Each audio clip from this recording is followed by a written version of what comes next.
said, why do you go to Hong Kong? What? To do stunts and film. Go either America, India, or Hong Kong. Bruce Lee, Jackie Chan. A diamond ring. Granddad left me when he died. Sold it, £2,000 or £3,000. Got on a plane ticket. Flew out to Hong Kong 1993. What's the most dangerous thing you've ever done on set? What, physically or mentally? Going to get a one-on-one fight scene with Jackie Chan. Amazing. And a couple of good fights with Jet Li on camera. A nice fight with Bruce Lee's daughter, Shannon Lee. We got to talk about Star Wars. It was a dream project.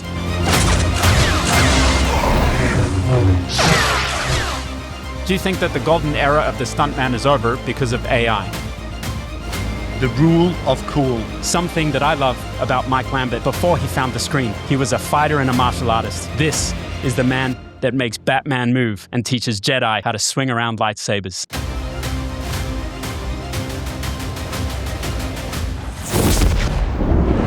One of Jackie Chan's stunt guy. So yeah, I had a fallout with one of his guys, to be honest, Troy. I was on Who Am I? Infamous film, Ron Smurrenberg. You know Ron Smurrenberg? 100% facts, what happened. So since 1993, when action needs to feel real, they call Mike Lambert. 30 years in the action movie industry, forged in Hong Kong cinema, proven in Hollywood blockbusters, trained since the age of 13. He is a 5 times British Taekwondo champion, worked with all the legends, Jet Li, Jackie Chan, Donnie Yen, Yuen Woo-ping, the fight coordinator on Zack Snyder's Justice League, The Flash, Marvel's The Eternals, Star Wars, The Rise of Skywalker, King Arthur, Legend of the Sword, Captain America, The First Avenger, the trainer for Batman himself, actor, stuntman, fight coordinator, action designer, from choreography to camera to VFX. Can it get any better? Mike Lambert doesn't just create fights, he designs impact. This is the man that makes Batman move and teaches Jedi how to swing around lightsabers. Everyone listening, if you could like and subscribe to the YouTube channel, and in return, I promise you, we will keep working hard to find the best, most talented humans on the planet to interview, share their strategies, tips, tactics, and their legend with you all. Mr. Lambert, it's an absolute honor, sir. Truly. Welcome to the show. wow, Troy, I should have been wearing like a boxing robe and coming into the Rocky music for that, because I got goosebumps. I'm thinking, this guy sounds amazing. And then I realized it's me. That was above and beyond. Thank you so much. That was amazing. I think that was the best introduction I've ever heard about myself.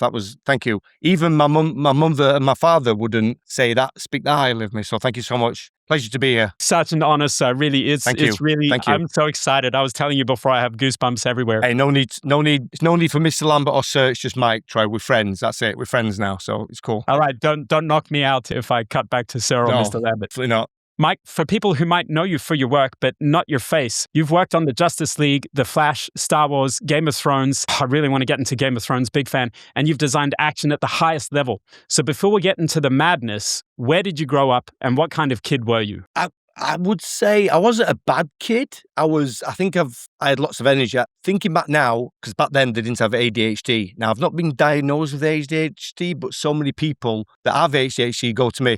Yeah, I think I was just like high energy, running around, climbing trees, play fighting. I had a video camera back in the garden. I used to film myself doing fight scenes when I was a kid. So my sister had some pen pals from Hong Kong and Japan. So from being very young, I sort of grew up being very accustomed to seeing a lot of Asian, like manga. She got sent like Japanese comic books, like manga, little toys from Japan and Hong Kong. Oh my God, I was so fascinated with the Asian culture from being an early age. Bruce Lee posters on the wall. So from being probably 6, 7, I became obsessed with Bruce Lee. And then I started watching all the Kung Fu movies, yeah. I had a pretty action-packed childhood. Oh, I used to ride BMX as well. I used to like, BMXing? Yeah, of course.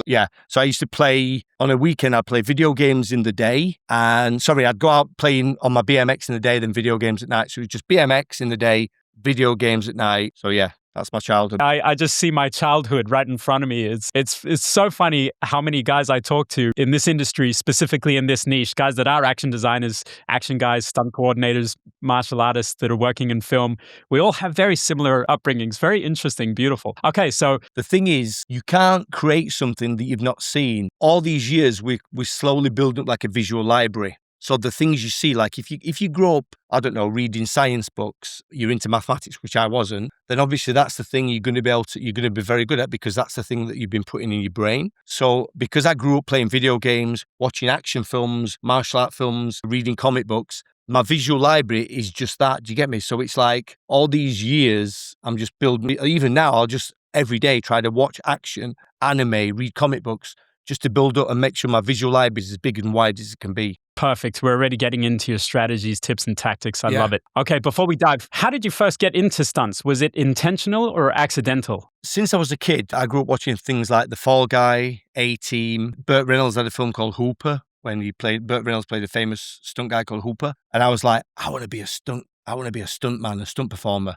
Go to school and you have careers advisor. Okay, what does Billy want to be? I want to be a policeman. What does Sarah want to be? I want to be a nurse. What do you want to be, Mike? I want to be a stuntman. Yeah, okay. What do you want to really be? I want to be a stuntman. So I went to the local library and I remember getting a book, How to Do Stunts in Hollywood. And I was like, I'm never going to go to Hollywood. I don't even know how. I was like 11, 12 years old. 13 years old, started doing Wing Chun Kung Fu. 14, I started doing Taekwondo. And I was lucky enough to suddenly find my niche. I wasn't an athlete at school. I was terrible at sports. My father and my brother were both professional football players. And everybody's thinking, oh, Lambert's going to be great with the football. I was terrible. I was like, with martial arts, I found the thing I really loved. And because obviously I love martial art movies, I was like, yeah, I'm going to do martial arts. So I did Wing Chun. Then I started Taekwondo. I started boxing. And then I was lucky enough to do pretty well in the competition. I was competing for UK and I was going to go to the Olympics. It might have been 1992 Olympics. Some political thing happened, so I didn't get to go. And then an editor of a martial arts magazine did an interview with me. And he said, why didn't you go to Hong Kong? I was like, what? He said, to do stunts and films. You could go either America, India, or Hong Kong. And Hong Kong at the time was a British colony. And I was like, straight away, Bruce Lee, Jackie Chan.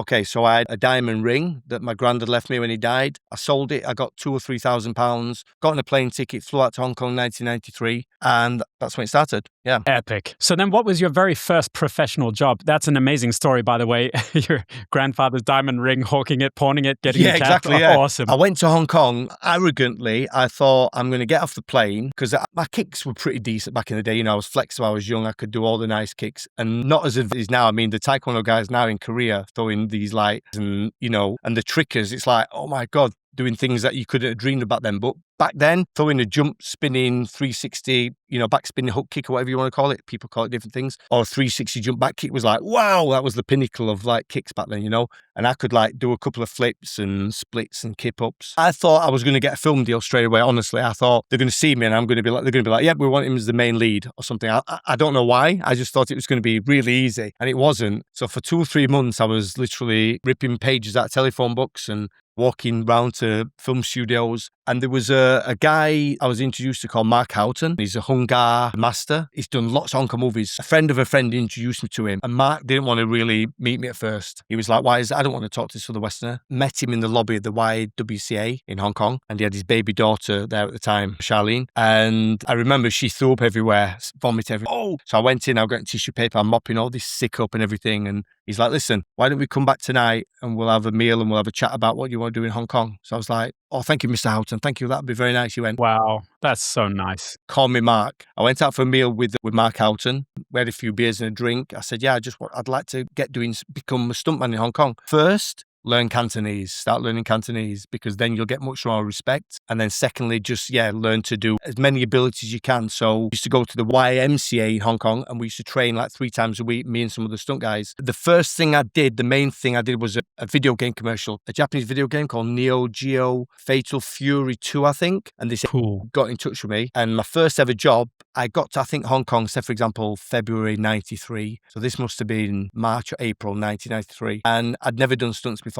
And the first thing I did was run an apple box and go backwards to a wall and just smash through it. It felt like I'd come home, Troy. It felt like it was just something I could do naturally. I've been doing this for years as a diving off houses, jumping trees and climbing up walls and play fighting and doing the reactions. And I could just be arrogant or big-headed, but I just found it easy. It was just like, this is what I can do. The kids could play really good football. Other kids were good at mathematics. Other kids could run fast. I could just do stunts. So everything I was asked to do on this video game commercial, fighting, kicks, falls, reactions, I could just do it. So that was the first thing I ever did was the Japanese video game commercial where I stunt doubled and also did a bit of fight choreography on the day as well. So it was great. Yeah. Fantastic. Yeah. How did you guys how did you survive in Hong Kong? Going there with only 2,000 or 3,000 British pounds is not enough to survive for so long. Originally was going to go there for a kind of recce, just to go see what the place was like. And then when my money started dwindling, I was going to leave, go back to England and then decide what I'm going to do. I remember you used to have the Lonely Planet guidebooks. Lonely Planet. I had a Lonely Planet Hong Kong. I was looking through it. I was like, wow, Hong Kong just looks so different to Rotherham, South Yorkshire, where I live. I live in like a small like mining town. But it was the Hong Kong that I'd seen, in all the Bruce Lee films, everything. So I just found it so exotic and fascinating. And when I went there, it was crazy. It was just like, I just fell in love straight away. I didn't feel out of place, and I didn't do well at school. At school, I didn't pass any exams. I was terrible academically. And when Mark Houghton said to me, learn Cantonese, I was like, no way in hell I'm going to be able to learn a foreign language. I can hardly speak English properly. I said the same when I came to China. Yeah, I know. Yeah. It was crazy. So basically, I just got a notepad and I just used to make, because I can't read or write Chinese, so I just used to write like romanization. And I learned to say, the first thing I learned to say was, Ligo Jum, like, how do you say this in Cantonese? So I just go around asking people. I did the same thing in Putonghua. I did exactly the same thing. Yeah, I can't speak Mandarin. But I was like, Ligo, joy, yeah, boy. And I'd be like, what, BUI? My own pronunciation. And just made lists every day and just tried to learn that way. And then listening and speaking and I just learned language by pure sort of brute force, which I impressed myself because I didn't think I had any intelligence for learning languages. Man, I'm exactly the same way. I thought, no way I would ever. And then I started learning other languages because of friends. It's really crazy. Yeah. I started learning. You could speak Mandarin. Obviously, your English is pretty good. Yeah, my Mandarin is okay. Conversation, can you get by conversation? Oh, completely, no problem. I can direct a film in Chinese. I can fully work in Chinese, no problem.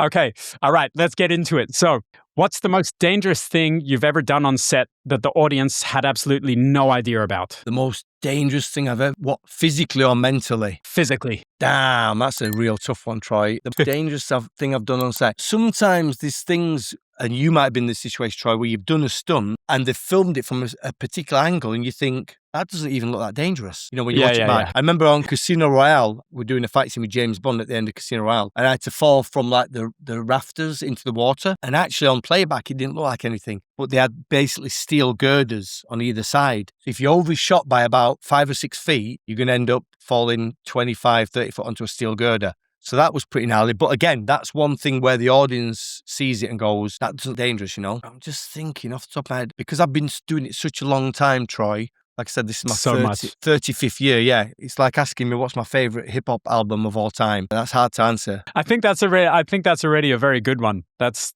pretty much. There'll be plenty more, and I could always think of them and come back to you. But for now, I'll say the Casino Royale one. Yeah, that sounds pretty dangerous, actually. Yeah. Okay. Yeah. What's a stunt that you refused to do and why, if there was one? I've never refused to do a stunt, but I've never refused to do one. But if there was a stunt I would refuse to do, I think it would be if somebody told me to get in a car and they drove the car off a bridge or something into water and the car was sinking. Although you've still got like a backup oxygen octopus thing, I don't think I'd do it. Yeah, even with safety divers and everything, I think this is one stunt I'd say no to, just purely because there's so many factors can go wrong, and I'm not a fan of water. I can swim, but I'm not a fan of water. So I think I'd say no to that. I think that's a really great answer. For me, cars in the industry, they really scare me. Yeah. Cars in water, like submerged in water, and then you can't get out. I'm like, that doesn't sound like a good idea. Get my stunt double in here. Yeah.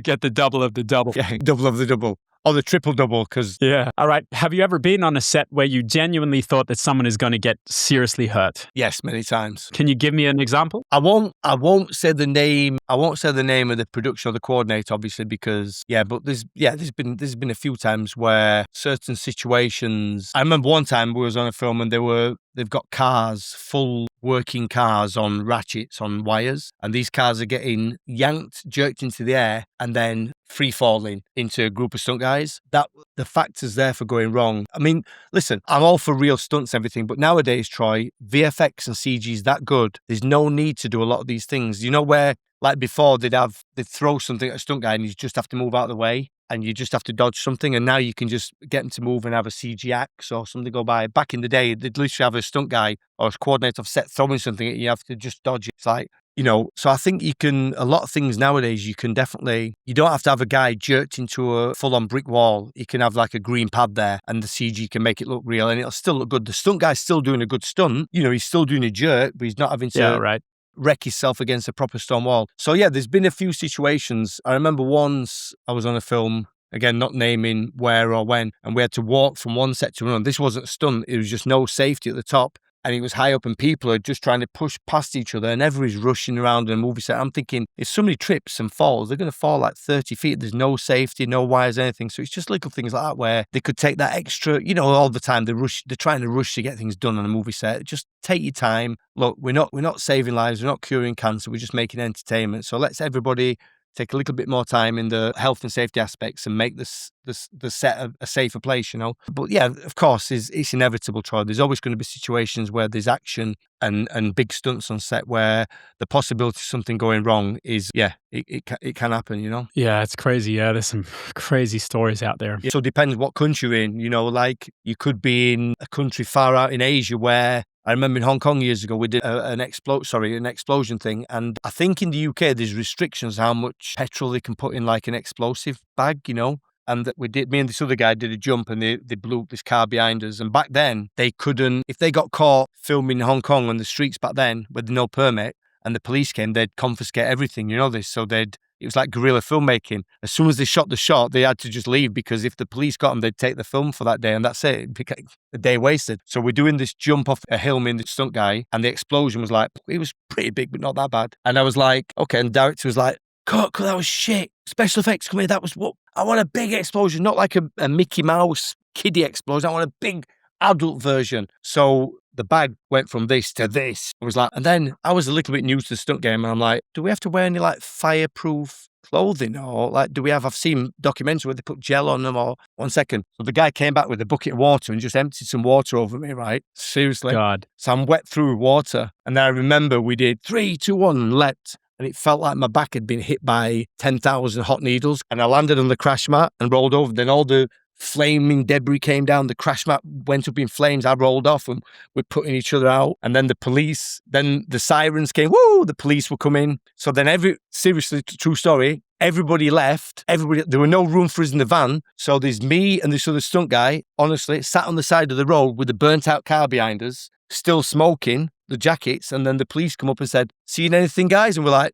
"No." It's a true story, yeah. So yeah. They're gone. The film crew came back and got us later. So they're just filming gangster, like no permits, just quickly run and gun it. Sometimes depends. If they're sometimes on the main streets, they've got to now it's different. They got to I think they can get permits to get closed off. But this was like in the early 90s. So they were like, nah, guerrilla filmmaking, we would run and gun. If we get caught, we lose the film for that day. So yeah, true story. So smoking jackets and the policeman like, you seen anything? No. They can't do anything because they've got no proof that we've been filming something, just a burning car and smouldering jackets. So, man, that's a cool story. Yeah. All right, that's a great story. All right, switching it up a little bit, what's the biggest lie that movies tell people about stunt work? Biggest lie that movies tell people about stunt work? I think kind of the biggest lie is that it's always action-packed and glamorous, and then in reality, you've got a bunch of stunt guys building box rigs and moving crash mats through mud. And and it's not like, I think a lot of people have a misconception. A stunt guy turns up to set, he rocks up to set, looks at the stunt, "Oh, you want me to jump off this building?" Smoking a cigar. Yeah, okay. Puts his pads on, goes up, jumps off the building. "Okay, see you guys, I'm off home." In reality, he was there at 6 a.m. in the morning, putting on a wig that he hates with glue, and it kills you. And then sit around all day, 12 hours, not doing anything. Then last shot of the day, "Okay, let's get the stunts in, ready." "Oh, what? I'm tired now. I want to go home and get some sleep." So so the misconception is it's all glamour and glitz, and it's not. It's a lot of waiting around, a lot of building boxes, and a lot of moving crash mats. But when it's good, it's good. What do regular actors not understand about stunt performers that puts stunt people at risk? At risk from maybe what? It could be in the middle of fighting. Like, for example, when an actor is not that well trained at fight work and they go a little bit hard. That's a very soft example. The actor might be very considerate and go, "Okay, so in this next scene, I'm going to be doing a fight scene, then I'm going to get thrown through a window, and that's going to be my stunt double," yeah? So the actor decides to have a vest on, right? And don't think about, we've got to put some pads on or something. So he goes, "Yeah, I want to show myself I have a vest on for this scene," rather than thinking, "Oh, my stunt double's got to go through a glass window in a second." Although, obviously, maybe sugar glass and everything, but anyway, or VFX nowadays, but forget that. Talking early 90s. So they don't have any consideration. They just want themselves to look good without considering what the stunt guy might have to wear next scene. So he's got a short sleeve shirt on and then he's got a jacket and he'll take his jacket off before the fight rather than going, "Could we leave that on because then I can put some pads under?" "No, I'm taking it off because I want to look good." Okay. It's that kind of thing, yeah. So is that answer sort of question? Is that? I think it's perfect. I've suffered something very similar to that before, actually. So yeah. Yeah. So there's that, yeah. All right, now we're getting into politics. How political is the stunt industry in the UK? How much of getting hired has nothing to do with skill? Yeah, so in the UK, we've got a thing called the British Stunt Register, where you have, I don't know exactly how it is, but you've got like 6 disciplines to get on. And it could be anything from gymnastics, sword fighting like fencing, car driving, martial arts. And then you've got to have a certain amount of either contracts or work days to be able to get on. And then they've got different levels. Like, I honestly don't know the inner workings of it now. I am a member of the British Stunt Register, but regarding the grading system now, back in the day, it was just probationary, intermediate, full member. Now there's probationary, there's stunt performer, there's key stunt performer. There's so many different levels now. I personally think it's too complicated, and I've never moved up in my status regarding my recognition of, like in the UK, although I've been doing it 35 years, I'm still not recognised as a full member of a stunt coordinator. Although I could stunt coordinate, I personally don't want to, but I'm even not recognised at that level. The thing is, and I'm going to get a little bit political here, is when I came home from Hong Kong, I'd been working 6-7 years in Hong Kong. I'd got a show reel showing all the work I've done. I'd got contracts working on showing the films I've worked on. I honestly thought, Troy, they were going to just go, yep, we accept you straight away. You don't have to do any of the qualifications. They didn't. So I was like, but it's like me being a fireman working in the New York fire service and then come to want to become a fireman in the UK. Putting out fires in New York is the same as putting out fires in the UK. If I'm diving downstairs and doing fight scenes in Outer Mongolia, then doing fight scenes in London in the UK, it's still stunts. Do you understand? Yeah. But they said, nope, you've still got to do the qualifications. So I'm like, okay, well, that's going to take a few years to get these qualifications, which is fine. I can do that in between working on other jobs. And then they've got a miscellaneous section, which I thought, okay, this is good. The miscellaneous section's great. So if somebody, for example, is a BMX champion, like we're talking about, you could maybe use that as a miscellaneous, or you might be like a surfing champion or skateboard champion. So if you're like high up and elite in some level in some sport, you can use that as miscellaneous. So I thought, great. Previous stunt experience, I can use that as miscellaneous. So all my years working 6-7 years in Hong Kong, and I've worked in Germany, South Africa, America, all over, and I've got contracts to prove it. You're probably one of the most professional guys in Great Britain at the time. Well, they said to me, no, and I'm like, so I can't use previous stunt experience as a skill section for the stunt register. No. So from that day onwards, Troy, I got on, and then I didn't move up the ladder. It was just, you could, if you know a coordinator, and this definitely goes on, if you know a coordinator, you can just tell them, yeah, can you just forge a couple of signatures here and move the ladder? And it happens. So I was like, crazy. Yeah. And listen, I don't mind saying that. If somebody, hey, what they're going to do, kick me off the stunt register, kick me off the stunt register, I don't care. But yeah, it's I just didn't understand that, Troy, and also I knew one guy, and he's a great friend of mine. He was working in a foreign country, same thing. He started in 93, same as me. They let him come on straight on as intermediate member with no qualification needed because he knew people on the committee. So in that respect, that's not fair. Yeah. In that respect, there is many, many people that I don't think, honestly, I'd say probably 60% of the stunt register in the UK is not great performers. They're not great. You do the qualification. Just because somebody's done qualifications to get on doesn't necessarily mean they're good stunt people. There's so many people that are doing it. They've not got a passion for stunts. It's not like me and you when we were kids. I want to be a stuntman. And you're watching these martial action films. A lot of people I've talked to, they go and train at a certain gym and they see a stunt guy there and he comes in, a nice guy, he's got a nice watch on. Oh, what do you do? I'm a stunt performer. Oh, great. I'll do that. And they're doing it for wrong reasons. They're doing it because, they want to show off. It's like a status thing rather than they've got a passion for filmmaking and action. So, yeah. So they're in it for the money. Honestly, I don't think a lot of the stunt performers in the UK really, honestly, are great. Like bread and butter, like we have auditions sometimes and they've got to come and just like do basic reactions. For me, basic stunt requirement skills are doing good reactions, right? And acting, physical skills. And we've had professional stunt guys, Troy, come to auditions, literally doing reactions to punches like this.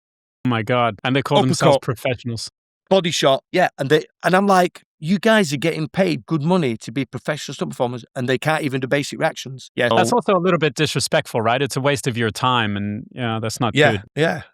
So anyway, sorry. Again, I went off on a rant then. Sorry, Troy. No, but this is really important. I have some other friends that are in the UK, also on the British Stunt Register. We have something, from what I understand, similar in Australia.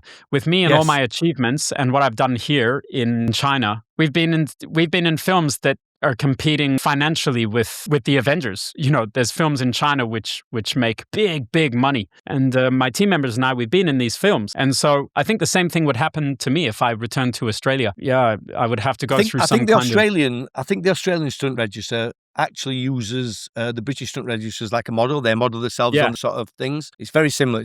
Yeah. Yeah, and then what's crazy is I've action directed already a feature film here in China, and I've done commercials. I've produced and directed commercials for Toyota, China. But it's not recognized over there. Well, the commercial is there. I have Toyota is a international product. You know, it's a big brand. We're not a small company here. So but what I mean is you're not recognized by the Australian Stunt Register. No, not at all. Yeah, I was never in the stunts when I was in Australia. I came to China. I've just been doing action work, stunt work here in China all this time. For me, Troy, it's crazy because if somebody's talented and they're good, surely that only makes you look better. Yeah, do you get me? If they've got better people on there, like I remember when I've worked in Canada a few times. Canada's got some great fight guys. I mean, America as well, but obviously they've got a massive, bigger talent pool to choose from. You know? Yeah, and I hear there's no such stunt system in Hollywood. There's no such registry or anything in America and Canada. You just go there, apply. If the guy likes you, you get the job. Yeah, I think just in LA, there's something like 5,000 stunt guys just in LA. Awesome. Again, so cool. But again, it's working stunt guys that are good, probably only, a couple of handfuls, Yeah, it's crazy. It's all relationship and network based, yeah? All right, we gotta move on. I got so many juicy questions for you. Okay, if you had to rank it, talent, trust, or timing, which is better for building a stunt career? What actually builds a stunt career? I'd say, I would say talent first. And regarding when you said trust and timing, is that trusting yourself or trusting the people you're working with? I suppose it would be trust from a stunt coordinator or an action director or whatever terminology, or a fight coordinator, from them to their other guys. So building trust in your colleagues. Yeah. And when you said timing, do you mean timing as in regards of right time, right place, like luck? Okay, luck. Okay. To be honest, I think it's a combination, Troy. I think obviously you've got to have talent in the first place. You've got to have the skills to pay the bills, because if somebody's not talented, you could have all the trust in the world, but they're still not going to get the job done. Timing is very important. I remember I came back from Hong Kong and I sent a couple of show reels out just because nobody knew me in the UK. And one of the guys, Nick Powell, saw my work and he was just auditioning for a small film at the time called Gladiator, Russell Crowe. And he invited me to audition. And I wasn't on the British Stunt Register then. This is before the Stunt Register. Sorry, the Stunt Register was still there, but I'd not become a member. So I went to the audition. And again, that was just timing. It was just, he invited me to audition and he liked what he saw, and I got him working on Gladiator, my first sort of proper Hollywood film when I came back from Hong Kong. Man, so that's it. Because actually one of my questions later was going to be, how did you get the job on Gladiator? By the way, one of my favorite films of all time, super epic. Can I ask quickly, what did you do on Gladiator exactly? It was just general stunt grunt work, background, fighting in the background at the opening scene, the opening battle in the forest. Awesome. But also, we also did there's a fight where Joaquin Phoenix is surrounded by the guards. I think there's about 8 of us around him and he's like doing a sword fight in the forest. We're all shirtless. I'm one of them guys. But I'd just come back from Hong Kong and I mean, we're probably going to talk about this later on down the line today, but I won't go into it too deep. But I was like, okay, so we've got this sword fight. We've rehearsed it 6 weeks. It's only a few beats, rehearsed 6 weeks. So I'm thinking, yeah, they're going to get there. He'll have a shot of him looking, maybe a close of his sword, just drawing out the hilt. Ting! A little bit of a close-up there, and then first 2 moves, they did the whole fucking thing as a master, like 40 moves with like 4 or 5 cameras for like a week, just shooting the shit out of it. And I'm going, I've not learned anything in Hong Kong in 6-7 years. This is how they make films in Hollywood. I'm completely wrong. Like they just do these big long masters and then try to make up for it afterwards, deciding which angle they're going to use. They don't in Hong Kong, they shoot for the edit. Okay, we're just going to use this angle because this is best. I was like, am I doing it wrong? And then after a few years later, I realized, no, they're doing it wrong. Yeah, because I'd come back from Hong Kong and we'd been rehearsing this fight scene with Joaquin Phoenix in the forest, and we're all surrounding him and he's got this sword. And I'm thinking, because obviously, as well as been working in Hong Kong, I've also been studying how they make movies in Hong Kong. Hong Kong's the first place that I've experienced proper movie making. I never knew how they made movies, but now I'm there on set in Hong Kong, experience how they make movies first. I just think this is how everybody does movies. They pick the best angle to sell off the action, and that's what they use. So when I came back to England, I was shocked to find out that in this fight scene, which I thought they're going to do like a close-up of his eyes looking, and then a close-up of him grabbing the hilt of his sword and just bringing it out, and then suddenly a wide of drawing his sword and pointing his sword into camera, so it's a low angle, his blades go into camera, it looks cool. No, they just did the whole fucking fight like 75 times with 10 cameras all from different angles, and then just try to make up for it in the edit room. And I'm thinking, what? So everything I learned in Hong Kong, was that wrong? Or are these guys wrong? So for a few years, I was in this sort of twilight zone of not knowing what the correct method of filming action is. Yeah. And then obviously afterwards, I just thought, now these guys have completely got it wrong. They don't know how to shoot action. They just shoot literally whatever angle they can, whatever camera they can use, and then just try to make up for it in the editing suite, which seems bizarre. Even to this day, it's still a frustrating pet peeve of mine that it happens so much with experienced people and they don't know how to shoot action. You mean on the UK side? I just thought that was it. I thought that's the way the Hong Kong way is what I thought everybody did. It just seems the most appropriate and streamlined method to make films. We, like I said earlier, if this guy's drawing a sword and he's pointing to camera, and this angle down here when the blades go into camera and you see up his arm like a wide angle down here looks cool, then why shoot then from it over there as like a tight shot, been drawing a sword when it doesn't look good from that angle? So it was really confusing. And then as I got my experience in filmmaking, I suddenly understood that, again, and it comes down to people's egos. The camera guy doesn't want to be told how to shoot action, and the editor doesn't want to be told how to edit the action. They've got their own ideas. So yeah, it can be a very frustrating experience, working back in the UK, working for people that's supposed to be in a creative field, but they've not got a creative bone in the body. All right, I'm going to switch it up a bit again. Something that I really admire about you is I know you're a family man. I believe you have 2 kids, yes? Yes. Yeah, and how have you managed your career being a husband and a father, like a really wildly successful career? How do you manage that? That's something I always worry about. I always worry about my future children and how my relationship is going to end up having to travel across the world and do all these films. So how do you manage it? Really admire that. Thank you. Well, just going into a brief history of my married life, I met my wife in Hong Kong. When I first met her, I was already in the industry, which does help, because if you meet somebody, I know so many people that's been with their partners for a long time and then they go into film industry, then it's a complete different change for them. So that can be hard. So mine's a bit of a different situation because my wife was with me from day one, me working in the film industry. So she was used to it. Secondly, what I used to do is work 6 months on a film because I was lucky enough to work on a lot of core movies, Troy. So for people that don't understand what core is normally when you're on a film from start to finish. So a lot of people do day players, like a few days here, a few days there. But I used to be lucky enough to get on a film and be on it from start to the end. So usually average 6 months. So what I'd do is normally go on a film for 6 months and I'd be away a lot and then I'd be home for 6 months. And then away for 6 months, home for 6 months. So I had a good balance, And I was lucky enough to be home for both my kids when they were babies. So for that first 6 months, I used to stay up at night gaming. My wife would sleep. I'd be playing video games, listen to baby monitor, wake up, change the baby, feed the baby, play video games, wake up, feed the baby, change the baby. And then 8 o'clock in the morning, my wife would get up. So we'd do like shifts. So I did that for a few months. So I used to time it. So I'd be off for a few months and then work for a few months. But the downside is your bank balance goes and then work again, bank balance goes back up and then back down again. Yeah. So yeah, that's how I did it. I just used to 6 months on, 6 months off. Yeah, wild. Okay, great. So, and you did that on purpose, yeah? Or that's just how it ended up?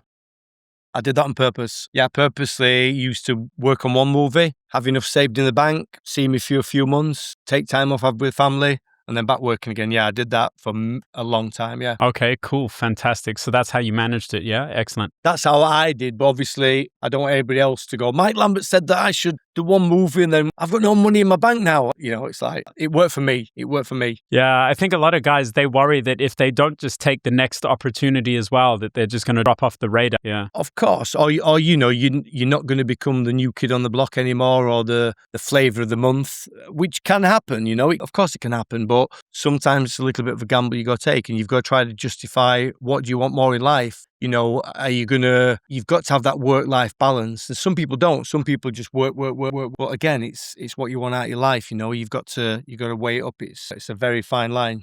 Before we move on to another topic, you did mention that you worked back in Hong Kong with Kenji Tanigaki, who was our previous podcast guest. Yeah, some cool stories working with Kenji. Yeah, Kenji's, and it was a great podcast, by the way. I love the interview. Thank Kenji is, and consider him a very old friend of mine. I've known Kenji probably probably 30 years now. Yeah, he's a great guy. I was lucky enough to work alongside him as well because he was like, for many years, he was like Donnie Yen's sort of right-hand man. So he worked on Donnie Yen's team and he got me on a few projects. So we did the Puma pilot series over in Germany. I was on that for a few months with him. Then went to Japan for a few weeks doing the Princess Blade. I always get the Princess Bride mixed up with the Princess Blade. Completely different films. I never told you that I'm right-handed. That's the Princess Bride. But Princess Blade did that with him in Japan. And Kenji's a great guy. Really, really, really nice guy. Great stunt guy. Great action choreographer. And yeah, we used to train together and we used to meet up Tuesday, Thursdays, Saturdays. We'd do like mini trampoline and gymnastics stuff, fight work. And there'd be people like me, Alarm, Ajik, Achoy, Susei. There'd be like quite a few of us turn up, you know what I mean? So it was a good session, all the Hong Kong stunt guys, and it was great. Yeah, it was really good. Yeah. And then afterwards, we'd go to like, they have like Cha Chan Teng, which is like their equivalent of a Greasy Joe, Greasy Spoon cafe, you know what I mean? Where you just get like, noodles and a drink and we just chat and yeah, we'd hang out. It was great sort of social environment. No, it was good. It's healthy lifestyle there. Yeah, it was great. Yeah, it was good, really good. What's the biggest mistake actors make when they want to do their own action, in your opinion? Oh, the biggest mistake actors want to do. Okay, if it's a fight sequence, for example, thinking they're way better than they are and then looking terrible on screen with not enough prep time. I mean, say, for example, you've got an actor we've got a stunt double for him and the stunt double's been doing martial arts since he was 12.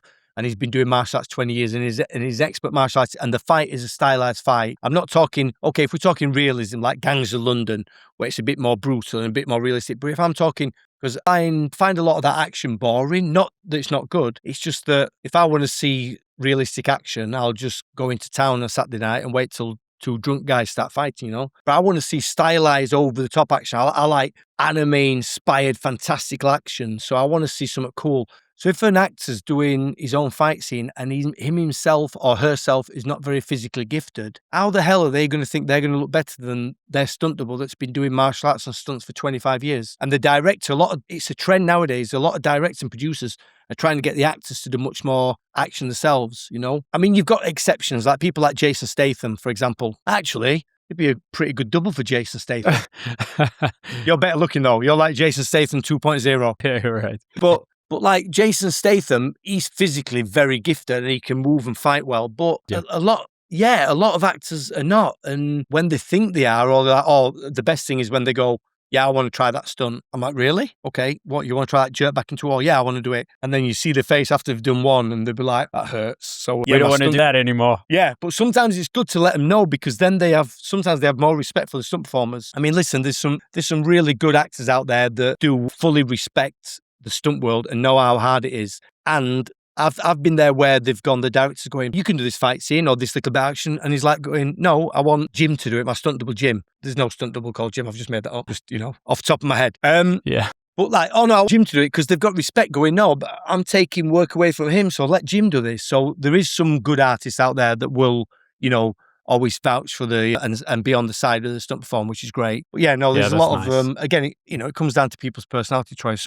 If somebody's an arsehole, they're an arsehole. And sometimes when they get in that position of power and authority, they just become bigger arseholes. So yeah, there's good and bad actors. And what does it actually mean to become a stunt person beyond the fantasy? What we all expect the life will be like. What does it actually mean to be a stunt person? Depending on how long you've done it, like I said, now I'm coming up 35 years. What's it actually mean? It means not being able to put your socks on in the morning because your back's that stiff from injuries. It is injuries, yeah, 100%. It does, if that's what you mean. For me, it means to be every day a reminder of, yeah, I've been put through the grind all these years, little injuries here and there. So that's a big reminder of me, obviously being smashed around and done fight scenes and being physical for the past 30 plus years. But also, I'm very proud of this career. I'm very proud to have been a stunt performer. It is still a dream job. The amount of times I talk to somebody and I don't say it straight away. I mean, I know there's a lot of stunt guys that wear the shirt and they go out, whatever stunt team walking around. And as soon as, what do you do for your job? Before they even finish a sentence, what do you do for a job? Before they even finish that sentence, I'm a stunt guy, I'm not one of them people. Somebody will ask me, what do I do for profession? If I'm in a bar, sat at the bar having a drink, somebody says, what do you do for work? I'll go, I work in the entertainment industry and that's it. I'll just say that's it. But then if they push even further, well, what entertainment industry are you? Are you a clown? a stripper. I said, no, I was a clown. I was actually a stripping clown back in the day. I was a clown that stripped on TV. And again, I'll leave it at that. Normally it's like 3 layers, a 3-tier answer to the question. And then if they keep on pushing, normally after like 4 beers later, so what in the film TV do you do? Camera, director? I'll say, no, I do. You know what stunts are? Stunts? They'll say, yeah. I'll say, yeah, I do some of that. That's basically my answer. But I am very, very super proud to be doing what I'm doing. I mean, no disrespect to anybody that works in a factory because everybody's got to make a living, but I don't think I could just do the same thing day in, day out, just doing the same task, So for me, it's a dream job and I'm still very blessed and very grateful that I'm being able to, and it's still a rarity. The amount of people, when I tell people, you must get this, I'm a stunt guy, they're like, what? Really? So it is still that wow factor, it is still pretty a rare sort of occupation, to have. Yeah, it's a beautiful occupation and it affords the individual a beautiful life with a lot of adventure. Yeah. It's really great. 100%, so with that said, 100%. what are the right reasons to get into the trade? The right reasons, you can make shitloads of money. No, I'm joking. That was a joke. No, saying that, no, but jokes aside, Troy, yes, as with anything, depending on where you are in the world, yeah, you can make good money, but it's deserved because sometimes you're putting your body on the line. It's like a lot of people, I know there's some producers, and this is me joking, but being serious at the same time. Like some producers are like, oh, fucking stunt guys, they get all this money. But you can't sometimes put an amount to what injuries people have had sometimes, I've got some friends, like a good friend of mine, David Holmes. I don't know if you ever saw a documentary about him. He was the kid from Harry Potter and he's in a wheelchair, because a stunt went horribly wrong, and he's a good friend of mine. And, there's some people, and sometimes you hear about stunt performers getting very, very badly injured. David Grant's wife, Olivia, on the Resident Evil movie, poor girl, and she got life-changing injuries, Yeah, her story is very sad. Sometimes when producers are complaining about stunt guys get paid too much money, well, we get paid good money because of the things that could possibly go wrong sometimes, We're doing it because to try to make the actors look good or the action look good, and sometimes you've got to put not your life on the line, but inevitably, if you're a stunt performer, Troy, like it or not, no matter how good you are, you're going to get injured. The longer you do it, it's inevitable. You will get injured one day or another. Depending on how severe that injury is a different matter, and there's different levels to that. I never like to say a stunt's dangerous. I always say it's complicated, or this action might be more complicated because we're doing this. I never like to say dangerous because somebody's interpretation of dangerous might be different. This person's interpretation of dangerous might be different to me. So I always say complicated rather than danger. Complication rather than it being dangerous. But yeah, we do get paid because even if you don't get a severe injury, you still, every day I've got a reminder that I've done stunts for the past 30 years, because of my body. So, but no, I think for getting into stunts, you've got to have that passion. You've got to have a passion. Get into it for the passion. Don't get into it for the money at first. Of course, I'm not going to do things for free now, but when I first went to Hong Kong, I wasn't getting paid great money at first. And the Hong Kong guys, and I don't think back then, a lot of them, they didn't have stunt, like stunt adjustments. When you do a stunt, you get more money. Yeah, that doesn't exist in China and Hong Kong. Yeah, no. And like in America, even in rehearsing stunts, you'll get extra money for rehearsing. Right. And we don't get that in UK, Interesting. So, and obviously the great residuals that a lot of the SAG guys, the American guys get are fantastic. Good luck to them. I'm not taking anything away from anybody.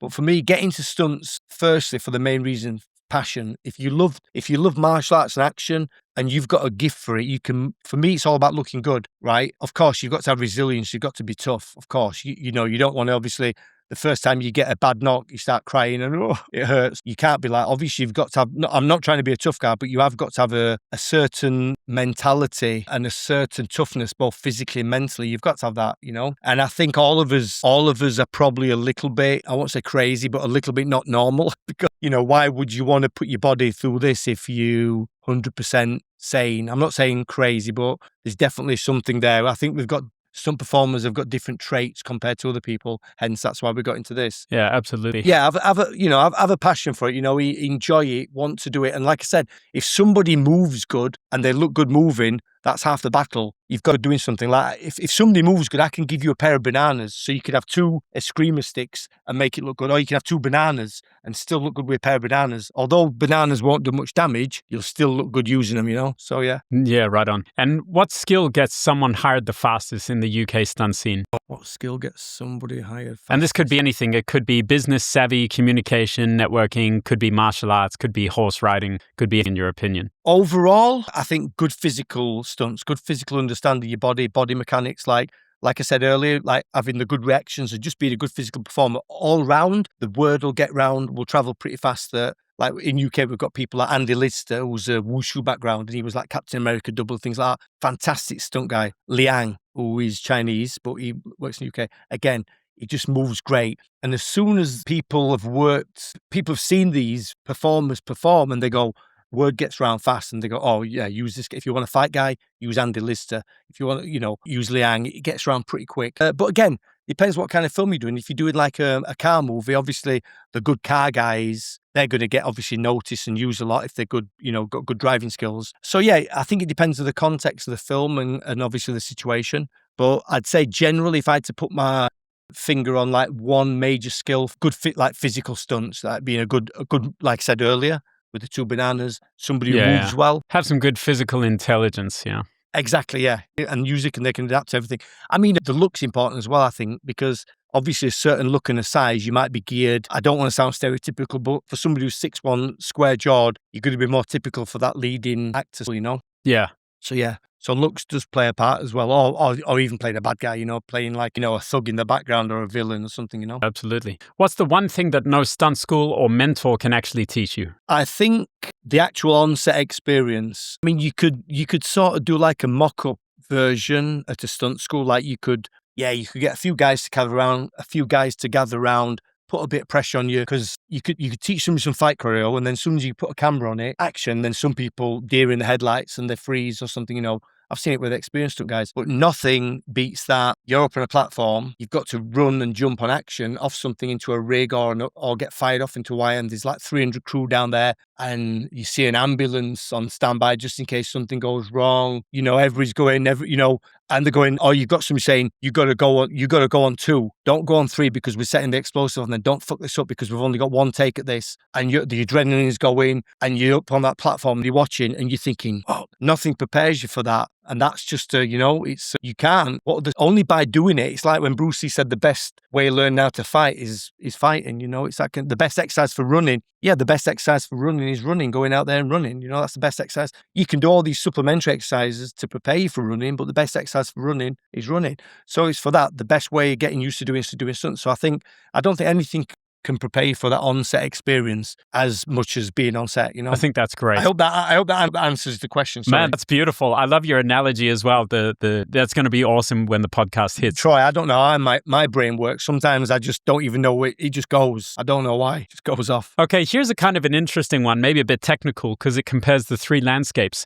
But working in Hong Kong, England, and Hollywood on blockbuster scale, what's the main difference you can see between these 3 different industries? Because they are the same trade, but they're different industries, right? So how would you... Yeah, well, again, because I've not worked in Hong Kong for so long, I can only refer back to my period there, 90s. So is that still okay to do that? Yeah, man, it's actually the way that it's worked out in China and Hong Kong. Right now, Hong Kong kind of doesn't exist anymore. It's very seldom and very rare. Everything is now being absorbed completely by the China film market. I mean, even Chinese TV shows, dude, some of the wire work and the tuning fork work, everything, just on their local TV shows are amazing. Walled In, Kenji's movie, that was great. Was that still a Hong Kong? Was that a Hong Kong one? Well, we call this one still proper Hong Kong, yeah. But it was still Chinese money, yeah? It was still Chinese I think production. so. I'm not too sure about the finance. I can look into it. But for sure, it's... Yeah, and the thing is that China now has Hong Kong anyway. And so they're controlling all of the censorship of everything and where the money goes and how it processes, and then how many people see the actual film as well. That's also very considered. It's actually a very good film. Walden's great. Walden's fantastic. I went to cinema to see it with my wife. It was great. So UK and Hollywood, I think UK and Hollywood's pretty similar, to be honest. Yeah, maybe let's do the difference between the Hong Kong film industry and the UK film industry. What do you think is the main difference? When I went to Hong Kong, and say, for example, I'm working, Yun Waping, for example, we're doing a fight scene, and they'll say, okay, so we've got a camera here, and you're doing a move, and pat or whatever, and I'm doing these moves, and he's got this camera angle, and it looks best when I'm doing like the boom, move to camera or whatever, where he's there, and it's like, okay, this is cool. Yeah, that's cool. Good. And that's it. That's all he wants for that shot. That's it. Cut. Brilliant. Now go back to UK, they'll want all the moves before and all the moves up to this point and all the moves afterwards. There's a master. And I'm like, I don't understand. Honestly, even to this day, Troy, I still don't understand. Maybe to film it like a slow master to maybe show the editor the layout of the fight and the journey. But then you're only good in the cinema, you're only watching on one screen, whether you watch it on your iPhone, whether you watch it on IMAX, whether you watch it on sat on an airplane or on them little shitty screens, wherever you watch it, you're watching it ultimately on a screen, yeah? I've got a 75-inch screen downstairs, by the way, it's very nice surround sound. No. Anyway, so ultimately you're watching it on this screen. So you're only going to see, unless they do the old Jackie Chan retake of like another angle where they does another angle, you're only going to watch it from that one angle. So why the hell are we shooting from 4 or 5 different angles? Just make an executive decision and pick the best angle, or shoot a viz like a previs or a stunt viz beforehand, so you've already got it, or stick to your storyboards or your CG previs or your animatic. So that's the main difference, is that why, I don't understand why they shoot all these masters, even to this day. Honestly, I don't. And I've asked people that have worked in the film industry for a long time, and they're like, you know what they say? Do you know what they answer? They go, that's not what we've always done. So they've done that since, I don't know, the 1940s or whatever, or 1950s. Okay, yeah. So do you think this takes up more time doing this method? Yeah, 100%. 100%. I mean, if you know exactly what, okay, I get it, that it's nice to maybe have a B camera backup just in case, or have an alternative angle. I get that, 100%. But if you've done your homework, I've just come back from Croatia, a little bit different, but we did this credit card commercial in Croatia, and working with the directors, Joe and Sam, from a company called That Jam. Great, they do all like Nike commercials, KFC, McDonald's, and they're super stylized. They previs everything, and they shoot it, copy and paste on set. So when we went there, and these guys, it's a fun commercial. They're trying to pay with a credit card and a contact. So when they're trying to, he's blocking, it's like, doing all these moves. It's cool. And they were with us in the rehearsal area, and I was choreographing the action. And I gave them a couple of ideas, but they knew, Troy, like, when the guy's got like his credit card or whatever, and he's holding it, he's like, boom, and they've got it like, and it's like a nice shot down, into, and they just know how to shoot stylized action. And it was fantastic. And they did the shots, then they did a shot breakdown. Then they were like, yeah, okay, we should spend maybe half an hour on this shot. So good. So I think we did 22 setups on day one and 23 setups on day two. So we shot a lot. But they knew exactly what they were going to do. Ba, ba, ba, ba, ba, ba, ba, ba. Great. Because they had a game plan. And it was very efficient and very practical. Whereas I've worked on UK productions or Hollywood films, and literally, Troy, I kid you not, a week or 2 weeks on like just one setup, or like, how do they have the budget for that? What the hell? I just don't get it. It's like, what it's about insane. Game of Thrones then? Do they do these master fights with Game of Thrones? How do they do Game of Thrones? 100%. Wow. To be honest, the only scene I thought, and I've got to admit, I've not watched Game of Thrones. I've only seen the action online for clips, right? So I've not seen the whole thing. You should watch it. It's good. The only scene everybody says, the only scene I've watched that I was impressed with was the Battle of the Bastards. Yeah, this is amazing.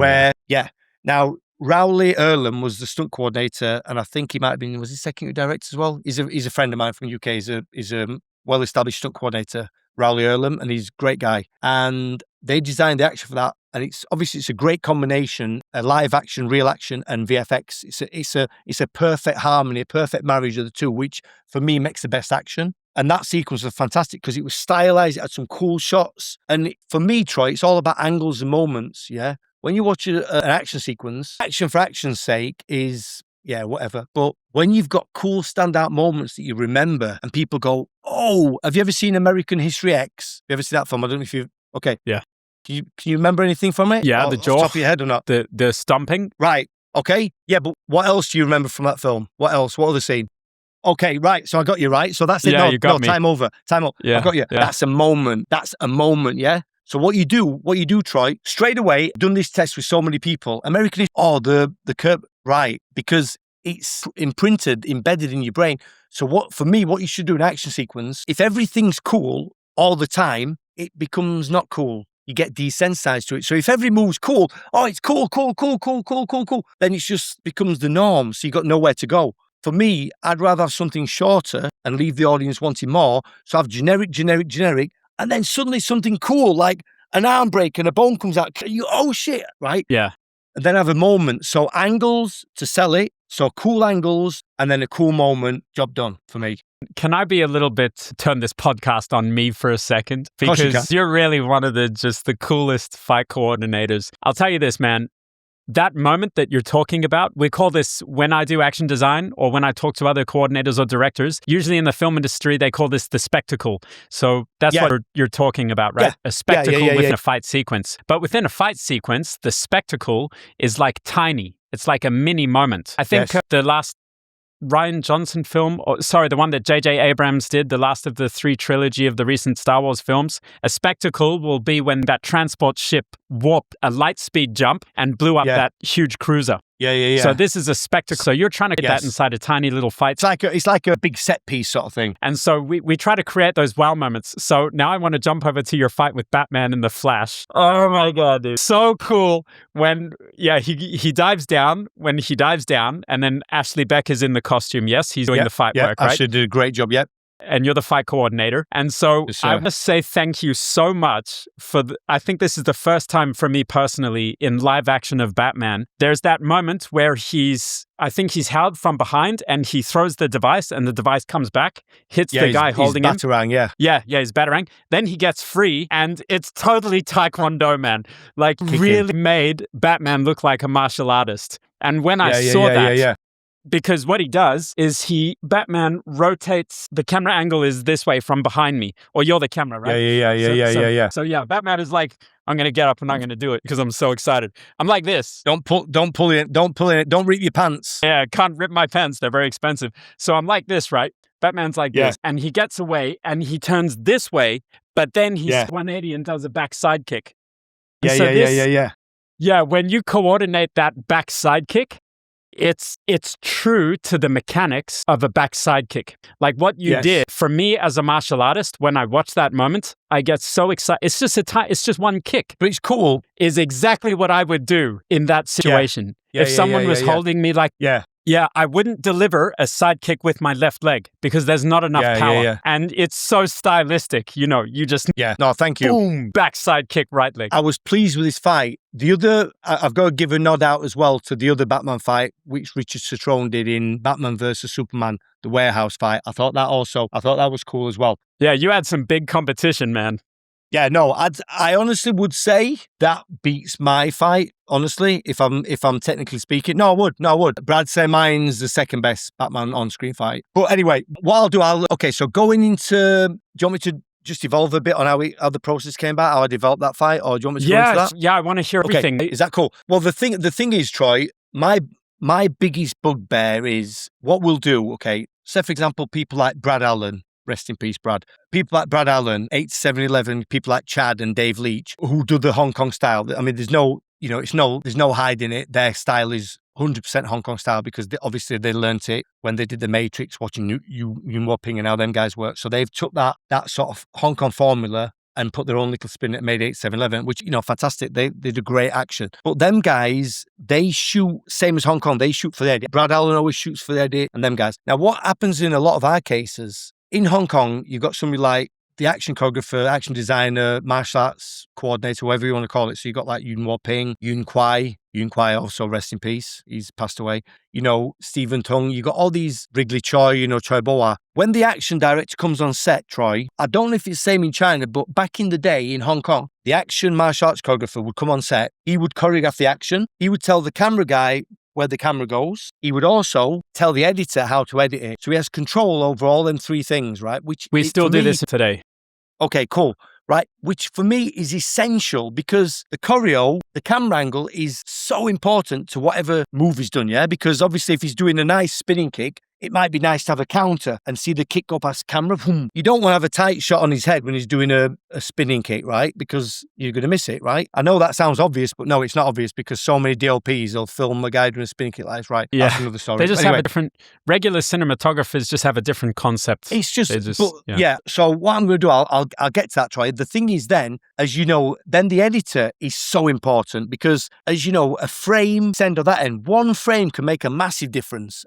One frame can make depending on whether you're shooting 24 frames off 25, it depends. But anyway, let's just say for sake of argument, shooting 24, one frame either end can make a massive difference. So the action choreographer, martial arts choreographer controls all 3 aspects, right? we cut to the UK or America, and not a film like where Brad Allen's involved or 8711, no, or JJ Perry's another guy who was great. No, your typical average thing. The director's got his vision, the stunt coordinator's got their vision, the camera guy's got his vision, the editor's got his vision. And then depending on how many producers and showrunners we have, there might be 4 or 5 people, plus then the actor. The actor has their idea what they want to do. So you could have 10 different visions, which equals a train wreck. So all these different opinions, whether it's in Hong Kong, no.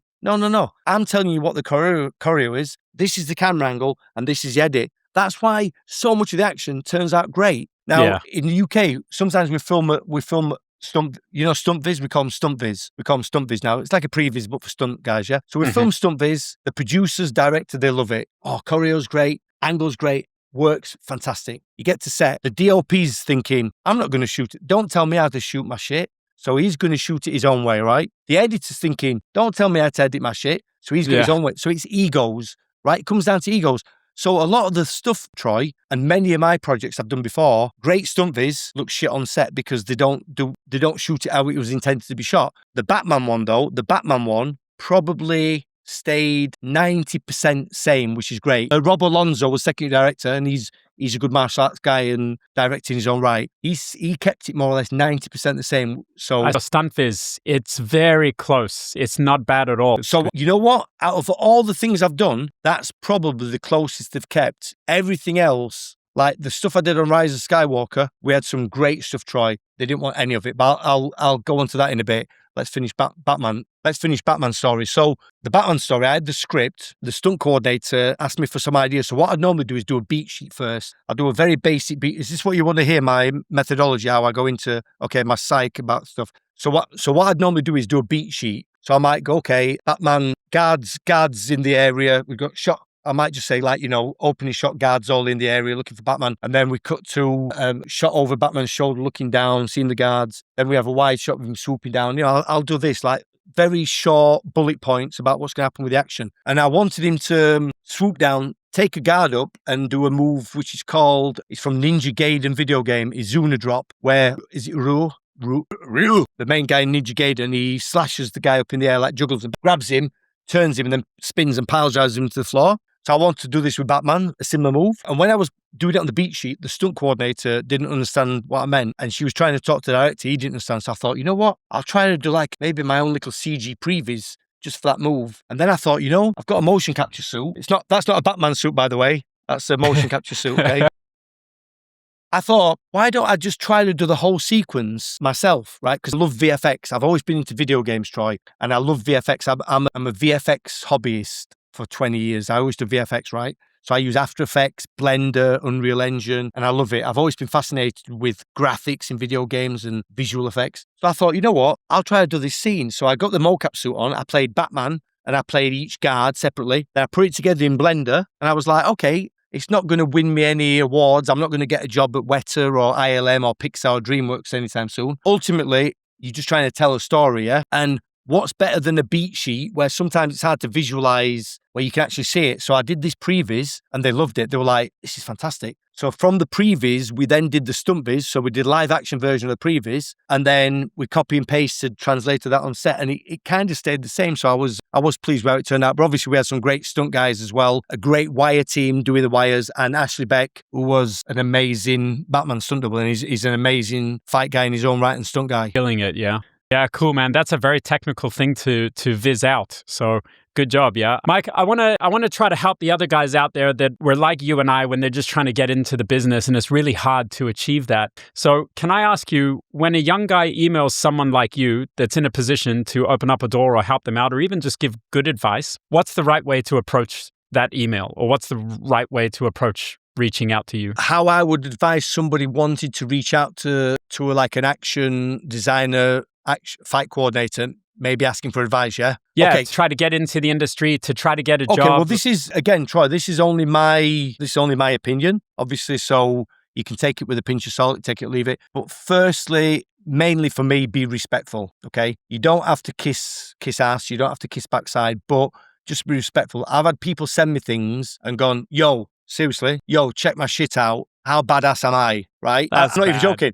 They sent me a video. I had one guy send me a video once to say, yo, check my shit out. somebody said I've got better kicks than Chuck Norris. And I looked at it and I think I replied, Chuck Norris when he was 20 or Chuck Norris when he was 75, because the guy wasn't very good, but he thought he was really good. But even just like yo, check my shit out. I'm like, now I'm not saying you don't have to go, Mr. Lambert, sir, blah, blah, blah, blah, blah. No, I appreciate that. But just be respectful. And also think about positions. It's like, I have young guys come up to me and go, yeah, I want to be a fight choreographer. I want to be action designer. I want to shoot stunt vision, do that and do choreo. I'm like, okay, how long have you been doing stunts? And they go, started last year. Okay, maybe, just get in the industry, maybe a good 6 to 10 years first, performing, and then think about doing that. And they're like, and it sounds like I'm being like a very bitter and jealous 55-year-old man, which I am, no. But it's not that. It's because I come from that, like yourself, Troy, I come from that martial arts background where,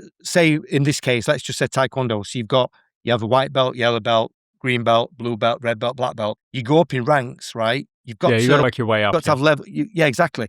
So you don't give yourself a title, you earn it. You don't give yourself that title of, I am this.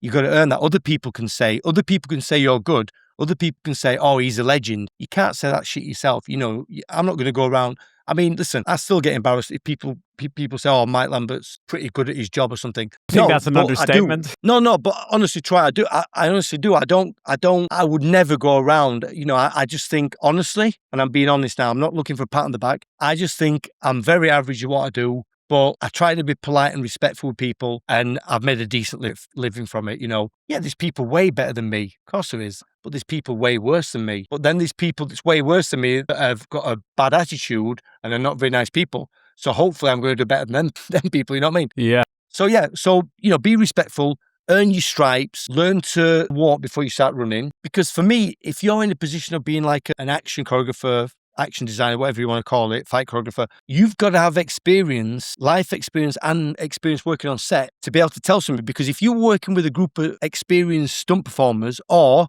an experienced actor, and this has happened to me and I've seen it happen to other people, and they talk to you and they suddenly go, how long have you been doing this? And you go, last year. Their attitude will be like, you're going to tell me how to fight on screen when I've been doing this 20 years? No. So by having that experience in the bag already, you've got to have that ammunition in your gun to start firing if the battle commences, if that makes sense. So you've got to have experience before you can pass your experience on to anybody else. You've got to have experience in the first place. So it's simple as that.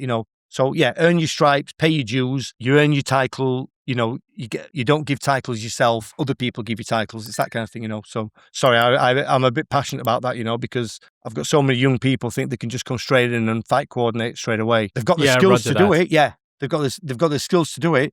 They might be able to do all the tricks under the sun, but do they deserve that position yet? No. Got to work. You got to wait, and then move up. But as you know, some people's attitudes nowadays, a lot of them, they've got no respect. They've got no loyalty. They just want to climb the ladder. So, sometimes it's a bit of a wild west situation out there. Yeah, that's difficult. Yeah, I've encountered some of that in my time here in China. Allow me to ask you this then. So now we know how they should approach you and we know what they shouldn't do when they approach you. But what makes you personally pay attention to a talent out there? Something that they do that you think, oh, that guy, he's got something special. Well, regarding as, like, if I'm looking for performers for the team, is that what you mean, like fight guys or something? That honestly, the initial introduction is so important straight away, because if somebody's got this real arrogance about them, Troy, as soon as they introduce themselves to, like I said, the prior example, yo, check my shit out. That's so bad. They're these people straight away, they obviously don't care about you from the get-go, because hence that initial introduction. So these are the people that are probably going to try to climb over you, and when you're not looking, the old knife goes in the back, Yeah. Try to avoid those people. On the other hand, you could get somebody they've got a false mask on. So they put this false mask on trying to be really polite and nice at first. But to be honest, that false mask falls very quickly, because if you're trying to be put on this fake personality and you're working with somebody for 10 hours a day for months at a time, you see them when they're happy, when they're sad, when they're up, when they're down, the highs, the lows. So eventually that mask will fall, Yeah, you're gonna understand pretty quick. Yeah, exactly. Just be honest. Just be honest. Don't lie about your skills as well. I've had so many people that lie about skills. We just done an audition recently, and all these people rocked up saying they're expert martial artists. And I was like, okay, right. So I'm sat there behind the camera. Okay, we will just want 1 minute. I tell them to prepare 1 minute maximum a martial art routine. 1 minute martial arts routine. Just try to blow us away. So if you can punch, kick, flips, minute maximum. And they had like, a couple of weeks to prepare something. So many people turned up. My name's Joe Blogs. Martial arts is my life. I've done it since I was a kid. I eat, breathe, sleep martial arts. Okay, great. Okay, he's taught the talk. Right, take it away. Hi. And I'm like, this guy can't even spell martial arts. So yeah, don't bullshit about your skills, Yeah, doing the old, oi, sorry, that was bad, but I'm not making fun of people that can't do martial arts. I'm just saying, if you can do martial arts, can't do martial arts, don't say you can, don't bullshit me, as soon as I see somebody moving, the first 10 seconds, I can see if you can do martial arts or not, Yeah, of course. It's very, very, very quick and easy to figure that one out. Exactly. Okay. Would you say that the stunt industry is a safe industry? Does money still override safety sometimes? Which country are we talking? Stick to the UK. Okay. In the UK, yes, I'd say generally we've got a pretty high standard of safety. Of course, some things always slip through the net. Again, like I said, it's inevitable. There's so many factors. The worst thing I still hate to this day is, like I joked about earlier, whereas we've had all day to do the stunts, it gets the last thing at night, and they go, okay, let's get the stunt guys on, let's start prepping, and it's a rush. It's a rush to set up a box rig. It's a rush to do something. Rather than going, okay, guys, let's talk about what we're going to do first up tomorrow. Okay, we're going to do this, but let's do it first in the morning where everybody's fresh. No, again, it's a money thing. Wait a minute, we're dealing with people's potentially lives here. So why don't we just forget that money that we're going to, maybe not waste, but it's going to cost a bit more money. Let's scrap this shot tonight and do it first thing in the morning where everybody's fresh. It's little things like that. And a lot of times I've seen mistakes happen at night when people are tired, especially if there's wire work involved and people on the end of a wire and they've been sat around all day and then suddenly gets the last shot of the day and they're having to pull something on a wire or press a button or work something out, maybe on like some kind of, a motorized system. Yeah, like a ratchet or something else, or like a motorized system, like a 3D winch. And then suddenly, if that goes wrong, it could be big problems. So for me, Troy, them kind of things, forget the money for now. Let's just think about people's, well-being. So, but generally in UK, it's pretty good, yeah. What's the worst thing you've seen on set? The worst thing I've seen on set, to be honest, touch wood, I don't think I've seen anything crazy bad on set. One time, one of our team, she had to do a jerk back across a room and hit a bar, like a bar where you get drinks. And we'd made sure we've got soft set of everything. And she went a little bit too high and overshot it. And she hit the edge of the wood and her head split completely open. You could see like all the white flesh inside. Mm-hmm. That was pretty bad. A lot of the extras that were there at that time going, oh, I want to be a stunt performer. Oh, it's so easy. And then as soon as they saw that and the people went white and some started throwing up and then they were like, nah, I don't think I want to be Like they really vomited. Oh, yeah. A couple of them were being sick when they saw the girl's head split open and all. It opened up. So it's like, you could see the white flesh inside of a skull. Is the stunt performer still okay today? Oh, yeah. They were fine. Yeah, they went to hospital. They had a bit of concussion, but they were fine. Yeah. Okay. They're still working. They're happy. They're good. Yeah. Yeah, it was just a bad. It just split the head. The head was split. Yeah. Things going wrong. Like one person's carrying another person on a wire. They jump off a building, land, and the person's leg just, at the shin, just completely breaks. Yeah. I've seen a few nasty things happen. Yeah. But again, like we said, Troy, it is, if you don't like vegetarian, so I shouldn't really say this joke, but if you don't like looking at meat, working with meat, you don't work in a butcher shop, it's like, if you don't want to touch and handle meat, maybe that's not the job for you. So yeah, you gotta be a bit resilient to some things. Yeah, sometimes. Yeah. If there was one thing you could change about the stunt industry, what would it be? In the UK? Yeah, let's stick to the UK. And if you can give a worldwide perspective, Joel, go for it. For the UK, I would say better residuals, like on par with America, because I remember speaking to one stunt performer who lived in the US and they'd done 3 or 4 seasons on one show, and just the residuals alone, they took home over $1 million US in residuals, right? So I'd probably, in my 35-year career, I'd run the films I've done, I probably would be comfortably a millionaire now with residuals. It almost seems when you and other people talk about that with me, because I have this conversation so many times about the US market and the residuals, it almost seems like everyone is crazy to not head over to America, right? And try to get into the industry there. That's ridiculous money. Like I said, okay, I don't want to sound like some kind of stunt mercenary, Troy. Like back in the day, I got into it. I didn't get into it for the money. Honestly, I've got to I didn't even think about the money back then. I just wanted to be like a stunt guy working in Hong Kong. I got on the Hong Kong Stuntman Association as well. And there was one point where I sort of had a fallout with a couple of the guys on the JC stunt team, and they were like, "Yep, you're going to get on." I remember I got like the Adidas top. They had Adidas grey tops with JC stunt team, and I got given one. Oh, I've made it. I'm on Jackie Chan's stunt team now. I've made it, and I wasn't. I never. You made it. Yeah, there's lots of other people that say, "Oh yeah, Mike Lambert was on JC stunt team." No, I was. Disclaimer for the record: I've never been on Jackie Chan's stunt team. I've worked with Jackie Chan and his stunt team on a few projects, but I've never on his stunt team.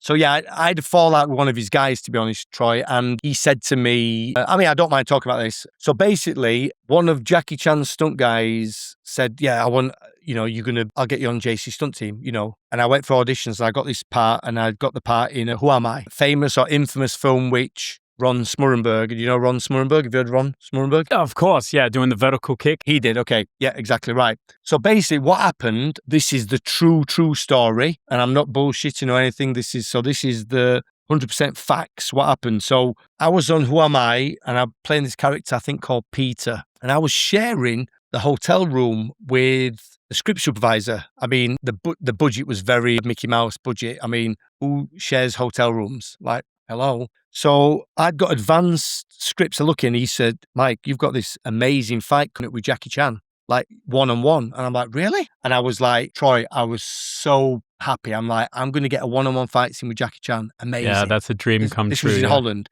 But I'll just rewind the clock a little bit. So just before we went out, we went to South Africa. So this is on the film Who Am I? Went to South Africa for a few months, Malaysia, then Holland. So it was a long run. I think it was 6 or 7 months altogether. The guy on the Jackie stunt team who I'd negotiated my fee with, I was getting paid, I'd not been in the industry that long. So I didn't know about weeks and stuff like that. So I was getting paid daily. So when I was on set, I got paid that day, right? Which I'm like, I'm just happy to be doing this. So I forgot exactly what it was, but let's just say it's 1,000 a day. I'm not saying if it's 1,000 US, 1,000 Hong Kong, 1,000 Rand, 1,000 Baht. Let's just say 1,000, whatever, okay? So 1,000 a day. We get to South Africa. This guy who got me on Jackie Chan's stunt team, he went, "Mike, can I have a word? Come here. There's been a mix-up. I can't pay you 1,000 a day, sorry." "What? Okay. But 500 a day." I'm like, "Okay.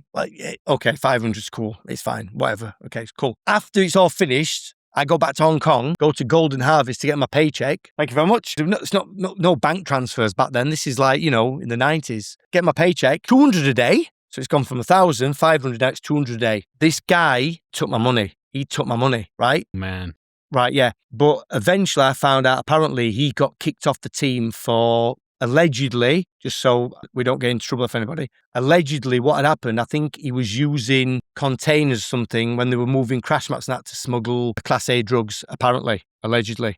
So he got kicked off the team. Apparently, allegedly. So he got kicked off the team. But anyway, so what happened? So my fee's gone. I didn't know that it had been halved again until I got back to Hong Kong. So, we're in South Africa, we're in Malaysia, and they're filming my sequence, and they're bigging me up to be this part. I'm the guy that betrays them in the helicopter. I don't know if you've seen it, but I jump out of the helicopter, leave them, and then we go to Holland. And the main bad guy, I'm like his right man. And in the film, I disappear completely, right? I was meant to have this big fight with Jackie, and they were building the office, this big office, and they were making it sprung floor so we could like jump and leap and fight. Then we're going to escape. Jackie slides down the roof. I chase him. We then go to some kind of fun fair, like a theme park, and we're fighting in the fun fair, house of mirrors, and they're one of them machines, them gravitron machines that spin round where you stick to the walls. We're fighting on this. And then the climax of it, we go on the bridge in Rotterdam, this big bridge, and we're fighting. As we're fighting, cars are crashing all around us. And then he finishes me off by, it's a comedy moment, he sticks some a firework truck, fireworks? A truck crashes, and then he puts fireworks in my pants, lights, it kicks him off the bridge, and I do like a 90-foot fall into the water as the fireworks are going off. And I'm like, this is going to be epic. And none of that happens, right? So what happens? I'm in my hotel room. I'm not on the call sheet. I go to set. They're filming the end fight scene with Jackie, the Chinese guy, I forgot his name, and Ron Smurrenberg, who famously, they sort of stitched him up and got Brad to double him. I don't know if you know all the, you must have seen all the My Stunts, I'm aware, yeah. They did stitch him up, yeah. But anyway. When you say stitch him up, what do you mean by that? That's a British term? Stitch him up meaning, it's like they set him up. Not saying because Ron was a very good martial artist, but what they did, because he got a little bit of timing wrong, they could have easily worked the way around it. Used a couple of angles with Brad and used it, but they basically, they belittled him in front of everybody. They just like, you've seen the My Stunts, Jackie Chan My Stunts, where he's basically going, Yosh, yeah. I mean, you don't need to do that, okay? Everybody messed up. I've seen Jackie's guys messed up the timing. Hey, I've seen Jackie Chan do a take, 47 takes and can't get it. I've seen Jackie Chan mess up 47 times, but a Western guy messes up once or twice, finish, game over, It's unforgivable, yeah. You must have seen that in China. You must see it. Yeah, man, come on, we've all suffered it here. Yeah, of course. And listen, don't get me wrong. I love Hong Kong movies. I love the Hong Kong stunt guys. But as in anywhere in the world, there's good and bad in all, right? So you get some Hong Kong stunt guys that are great, good people, and you get some that are snakes and a bit toxic, so take your pick. But anyway, so basically I went to set, Troy, and I'm like, wait a minute, what? I thought I'm meant to be doing this fight. No, it's all changed. So now listen, no disrespect to Ron, because Ron's is very good at self-promotion and hype, and he got chatting with the guys. And I spoke with Ron. I had a Zoom call with him a few months ago, and we sort of talked about this, and it's great. I was honest with him. I said, Ron, I had a fallout with Jackie's guys. One of Jackie's guys went behind my back and said to Jackie, yeah, Mike's asking for too much money. He's just in it for the money. Let's get rid of him and use someone else. So Ron, I think, got paid peanuts for it, like literally hardly nothing, right? And because I wasn't on set, they were saving my money, not paying me. So this guy who works for Jackie was telling him, I'm getting paid 1,000 a day, where I wasn't. I'm getting paid 200. So he's keeping my money, but telling Jackie wanting all this. So it was crazy. Yeah. That sounds like a mess. Yeah. That sounds like a big... Troy, it was a big mess. But anyway, ultimately, I didn't get the fight with Jackie. I got blacklisted then from the team. So literally every night I'd be sat at the bar having a beer. Jackie walked by me, Brad Allen, all his team, and he'd be like, Mike, Stefana, like come and eat. After this incident, they sent me we have a saying in UK called send you to Coventry, which means they just ignore you. So every day they just all walk past me. I'm like, Brad's like, just everybody just ignored me because Jackie's ignoring me. Everybody just, wouldn't talk to me. What the hell? They all turned you into a black sheep? Just because some guy said you wanted money when you didn't care about the money. Yeah. And that's the thing I'm getting at. The money that he was telling Jackie that I wanted, which I did originally want, he was taking it anyway and giving me 200, which I didn't know till I got back to Hong Kong. But yeah. That's a crazy story, man. I did speak to Jackie, I think. I did speak to Jackie years afterwards. And I think then he did say, we found out that guy was, in the end, he was no good and everything. So, but hey, yeah. And I called the guy up when I got back to Hong Kong. His girlfriend answered, and she said he's gone to Hungary working. I can't get in touch with him. So to this day, he still owes me a few £1,000s. Yeah, guy, it's also in retrospect, it's such a small amount of money to. That's yeah, not and cool, and the man. thing is, for me, listen, how many people would have fought Jackie Chan one-on-one for free?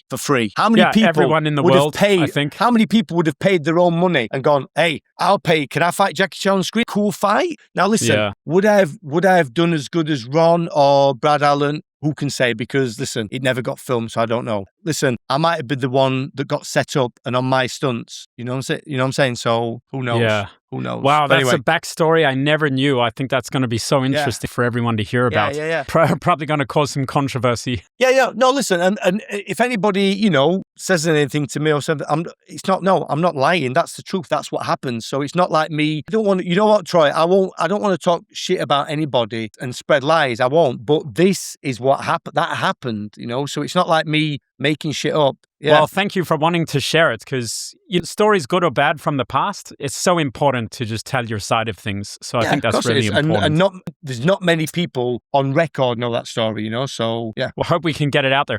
I'm sorry that you missed the fight with Jackie. That sucks. Yeah, I mean, listen, that was the downside. I mean, for me, that would have been great. I've had a couple of good fights with Jet Li on camera. Both I lost. I've had a fight I had a nice fight with Bruce Lee's daughter, Shannon Lee, which was great. That's so epic. Where did you fight Shannon Lee? Which project was that? It was called Enter the Eagles. Yoon was the action director. I forgot who was the main director. It's a film or a TV series? How I feel No, embarrassed. no. It might be called a different name. Enter the Eagles, it's called. I think Michael Wong was in it. Shannon Lee, JJ Perry was in it. There's a kickboxer called Benny the Jet. Have you heard of Benny the Jet, the Yeah, of kickboxer? course. Yeah, Benny's famous. Yeah, Meals on Wheels or Wheels on Meals. Meals on Wheels. He's in it. Yeah, Enter the Eagles. But it might be, do you know sometimes in different territories they have different names, don't they? Yeah, I'm going to have to look that up later. Yeah, and Benny the Jet in there too. Urquidez, Yeah, he's cool, man. Enter the Eagles with Shannon Lee. Okay, so we're going to get into Jet Li's fight a little bit later on. I saved that towards the end. To switch up the pace a little bit, I want to play a little game with you. Okay. We're going to play a little game. It's called One Take, Think Quick.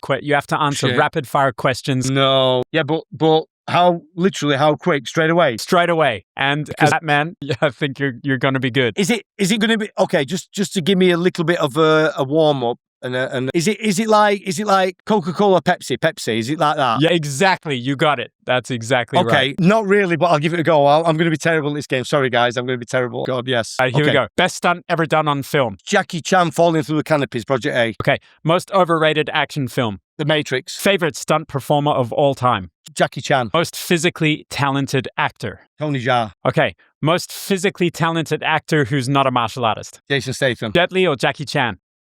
Jet Li, all the way. One skill every stunt guy thinks they have, but they don't really. Good looks. Who's your favorite actor in the world, and who would you dream to coordinate? Denzel Washington. And who would I dream to coordinate? That's a hard one. I can't think of anybody. I think Denzel Washington is already cool. Yeah, I wouldn't say Denzel Washington. You mean coordinate like as in do a fight scene or? Yeah, but I think that's it. You already answered it, yeah? Denzel Washington. Yeah, but I'd say he's like a good actor, but I wouldn't say he's the person that I'd like to coordinate. Okay, but which actor would you love to coordinate? Is it Jia Fung? Who's the guy in Blades of the Guardians? The young guy, Nicholas? I forgot his name. My mind's gone blank. It'd be hard to pick though a Chinese actor because obviously they have so many really good action coordinators in Hong Kong. So it'd be like, who's this white guy, this Kylo trying to teach me martial arts, you know? Come on, man. I was going to say Donnie Yen. but I thought, no way. Hey, man, it might happen. You never know. It can still happen. Yeah, okay, yeah. We're coming closer towards the end here. You've designed fight work for the Justice League, for the Flash movie.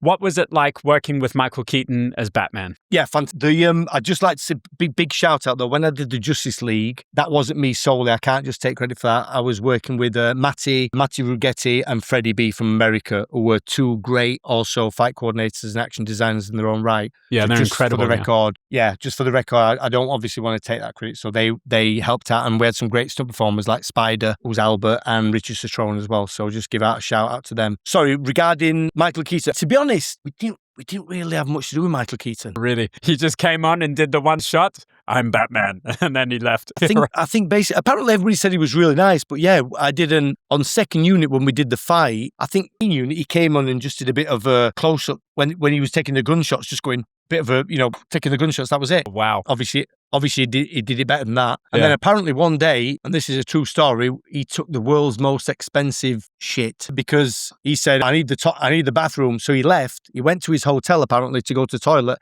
and he never came back. So it cost the production quite a few £1,000s that day. But yeah, he just left and went to the toilet back at his hotel, then didn't come back. So it was the world's most expensive crap, everybody was saying. Yeah. Wow, that's epic. Exclusive. Exclusive for Troy Sanford's channel. That's a big one, man. My God. That's a big, it was a big one as well. It was. Okay, so what about the scene when the Flash goes to find him at his mansion and he's old? The stick fight, the broom fight. Yeah, to be honest, I didn't really have much to do with that fight, to be honest. Oh, I think the cool. stunt coordinator, I didn't have much to do with that fight.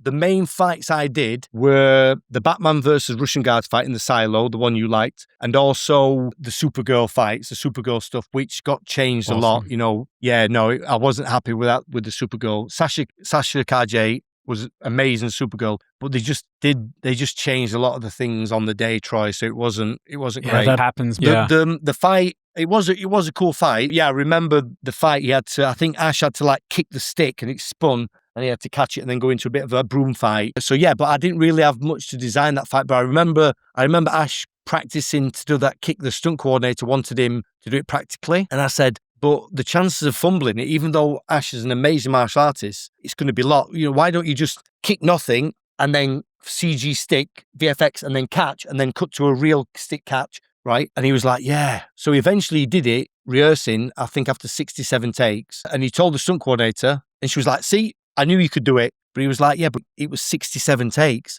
So on the day, they couldn't do it. It was just taking too long. And then they went, oh, can we just VFX it? Yeah. So I was like, why didn't they just VFX that from the get-go? Do you know them? Yeah, do you know them shots where, like I said, Troy, I love live action, but you got to weigh up the pros and cons. So if we have nothing here, say for example, if I hold a knife here now and just go and throw it and it sticks in that wall there, ping, and the chance of me throwing it and getting it to stick exactly where I want, it's 1,000,000 to 1. So why don't we just go CG and then cut to a side shot of a real knife? And it's going to be perfect every time. That's where CG and VFX is great, because we can use it to enhance live action or make it better, Schedule is king at the end of the day, yeah? Of course it is, yeah. 100%. All right, we got to talk about Star Wars. That's a big one. What's it like working for Star Wars? For so many people, designing lightsaber fights is the dream, right? So what was that like for you? Yeah, honestly, amazing. It was a dream project. Daisy Ridley was one of the most nicest, the girl that plays Rey. Yeah, of course. Yeah, she was Daisy one of the Ridley. most nicest and professional artists I've ever worked with. She was incredible. And literally, we could have a 40-beat fight routine, like 1, 2, 3, 4, 5, 6, right? We'll show her twice and she'd have it. Like, She's I know a genius, stunt people would take 1 week to learn it. She'd learn it in literally, she'd watch it twice, okay, like this, and she'd do it. She was a dream to work with, fantastic. The only downside is we had so many cool things, right? So I was looking at this video game called The Force Unleashed, and also a Knights of the Old Republic. And you see some of the cutscenes, the cinematic scenes. I don't know if you've seen the one Knights of the Old Republic where the spaceship doors land and one lightsaber lights up, and then about 10 others, and they all come out and it's like, Troy, some of the action we had designed, like Kylo Ren fighting the Knights of Ren, this big epic battle. Man, I was looking so forward to this. They didn't want, Troy, they didn't want any of it. And I was like, the fans, after the episode 7, where The Force Awakens, you got one glimpse of the Knights of Ren, glimpse, and the fans were going crazy. Oh my God, Knights of Ren, Knights of Ren. Then The Last Jedi, Star Wars 8, you didn't see Knights of Ren. So Star Wars 9, killed them off so quickly. Star Wars 9 coming back, and I'm like, the fans want to see an epic, like, Troy, we had this, they're fighting over a chasm, and the same thing, they all come, he lights up his lightsaber, he throws it, he boomerangs round, he catches it. It was just epic. And J.J. Abrams, the producers, were like, it's a little bit too cool. I'm like, what? A little bit too cool. Oh my God, yeah. Come on. And have you seen the Acolyte TV show, Acolyte? And Chris Cohen did the action on it, right? But the action's pretty cool in it, yeah? I don't know if you like the action. Yeah, the fights are cool. And especially the fight with Carrie-Anne Moss is epic. And yes. So cool, yeah. Although she got killed off really quick, yeah. That's so bad. Yeah, so Chris Cohen did the action. I don't know if you heard of Chris Cohen. He did the action. Fantastic. The story, not so much. Obviously, some of it was a little bit too Shang-Chi in space, if that makes sense. It was a little bit too, Shang-Chi in space, which was a bit out of context. But for me, that action was great. And then Rise of Skywalker, I just don't get it, Troy. They just wanted basic fights. And I'm like, no, she should, sorry, go ahead. Yeah, go on. No, he should, at the start, right, when he's taking out all these guys, he should be force lifting like 3 in the air, throwing his saber, so he bananas and then beheads them, then he drops and all the heads. Just some cool shit. For me, you've got to have cool things, like you just want the audience to be going, wow. And it just turned out to be very anticlimactic, and just, I was super disappointed with it, to be honest. So J.J. Abrams really, he gave the expression that it was just too cool and too much? Yeah, I don't know if it was so much JJ, but a lot of the producers, like one bit, we had Kylo Ren force slamming somebody against a wall, and he throws his saber, so it sticks the guy against the wall, and pins him, and then he force pushes another guy, and then pulls his saber, so he catches it into a fight. And the producer literally said, the lightsaber would be burning at 4 million degrees Celsius, and it would just go straight through the wall. I'm like, what? Okay. Now, I understand. No, I understand that. Yes, it wouldn't pin into the wall. But he could have used the force, right? Exactly. That's what I said. Troy, he used the force to keep it there, because it's almost like he's torturing that guy. It was illogical. The setup is fine. Exactly. Even you just said that. Use the force to keep it there, which is perfect. I don't have any problem with that. Exactly. And I don't think the fans would. The fans would just be like, that's cool. Because sometimes It's, can you read that? The rule of cool. Yeah. The rule of cool. Nice. It hasn't got to be practical per se. You've just got to just make it cool. And that's what the fans want. The fans, I'm sorry, your average Star Wars moviegoer is not looking for like some deep intellectual story. They want to just see some cool lightsaber action. They want to see a cool shit. Right? I can't believe they go from Star Wars Episode 1 to, Well, even, are you a Star Wars fan? I'm massive. I love it. Okay, yeah, right. It's massive. What? The scene, okay, it was all mainly CG. But when Yoda fights Count Dooku in Episode 2, is it? Yeah. And he comes limp, like walking in, and then suddenly he's like a fucking ping pong ball on crack. It's epic. It's great. Yeah. It's epic. And when, can you remember the bit, I forgot which, when Yoda comes in the room and there's the two Imperial guards either side of him, and he just goes, boom, smack. Yeah, it's just epic. And then they go to, it's a bit too cool. I'm like, face palm. And then how do you even, that's a bit Ashley Beck was one of the Knights of Ren, by the way. Fun fact. Yeah, lucky guy, man. The coolest. This dude, man, Ashley Beck is getting the coolest roles in Hollywood, but he's from England. Cool. Exactly. So, I was so disappointed. Sorry, Troy. I went on a rant. I think I could just talk about that one fight forever. Yeah, I think every single Star Wars fan and martial artist just thinks the same thing. It's still cool. There is something to it, but yeah, very anticlimactic, I can say. I mean, we did, listen, we got a couple of small moments in, like, when the bit at the end, we got Kylo Ren where he does a Barani, he leaps over the guy, flips over, and then... The Barani is the coolest thing. Yeah. That bit was cool. You know, and he force pushes another guy, and that was nice. But we wanted that times 10. Like, it was just this epic, like, fight over this chasm we had, and one of the guys got this massive sword, almost like a Final Fantasy giant sword, and he comes in and he swings it round his head, drops onto his knees, puts it behind his back as the other guy leaps off it, and then you got a side shot of him high in the air shooting Kylo Ren. And Kylo Ren throws his lightsaber, so it's spinning, blocking all the laser blasts, and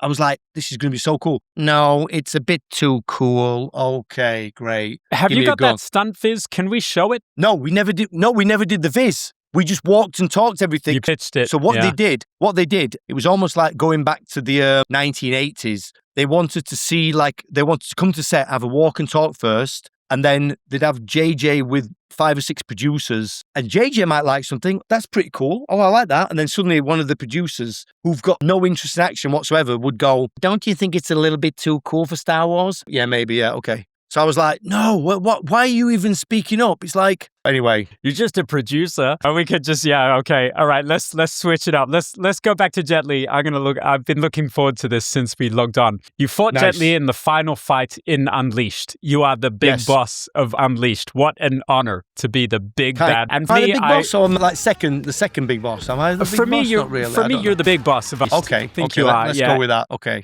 I always think of that movie and it's like, oh my God, who's that bald, tall, white guy at the end of the film that got to fight Jet Li? That's epic. You look like me actually in that film.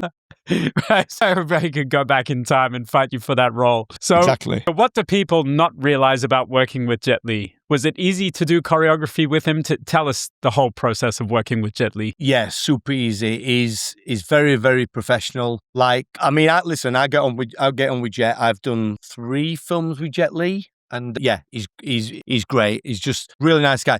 The thing is, what people, obviously, some of your audience members might know, some of them won't know. So basically, when you do a film like that, although Unleashed, aka Danny the Dog, wasn't a Hong Kong film, we still did the action same as Hong Kong, right? So we didn't know any of the choreography. Jet or myself, no. So we're in the makeup chair in the morning, you know, Jet sat next to me, he's having a cigarette and I'm chatting to him, and then we both walked to set and he's just literally, you know, sometimes how Chinese men just put the shoes on and tread the heels in the back and just slob around in the shoes, you know, they don't, you know, he just comes to set and his hair's still, he's just like, and we come to set and then he's like, okay, so Tiger is Jet's double, Tiger Chan. So Tiger... Hu-Ten.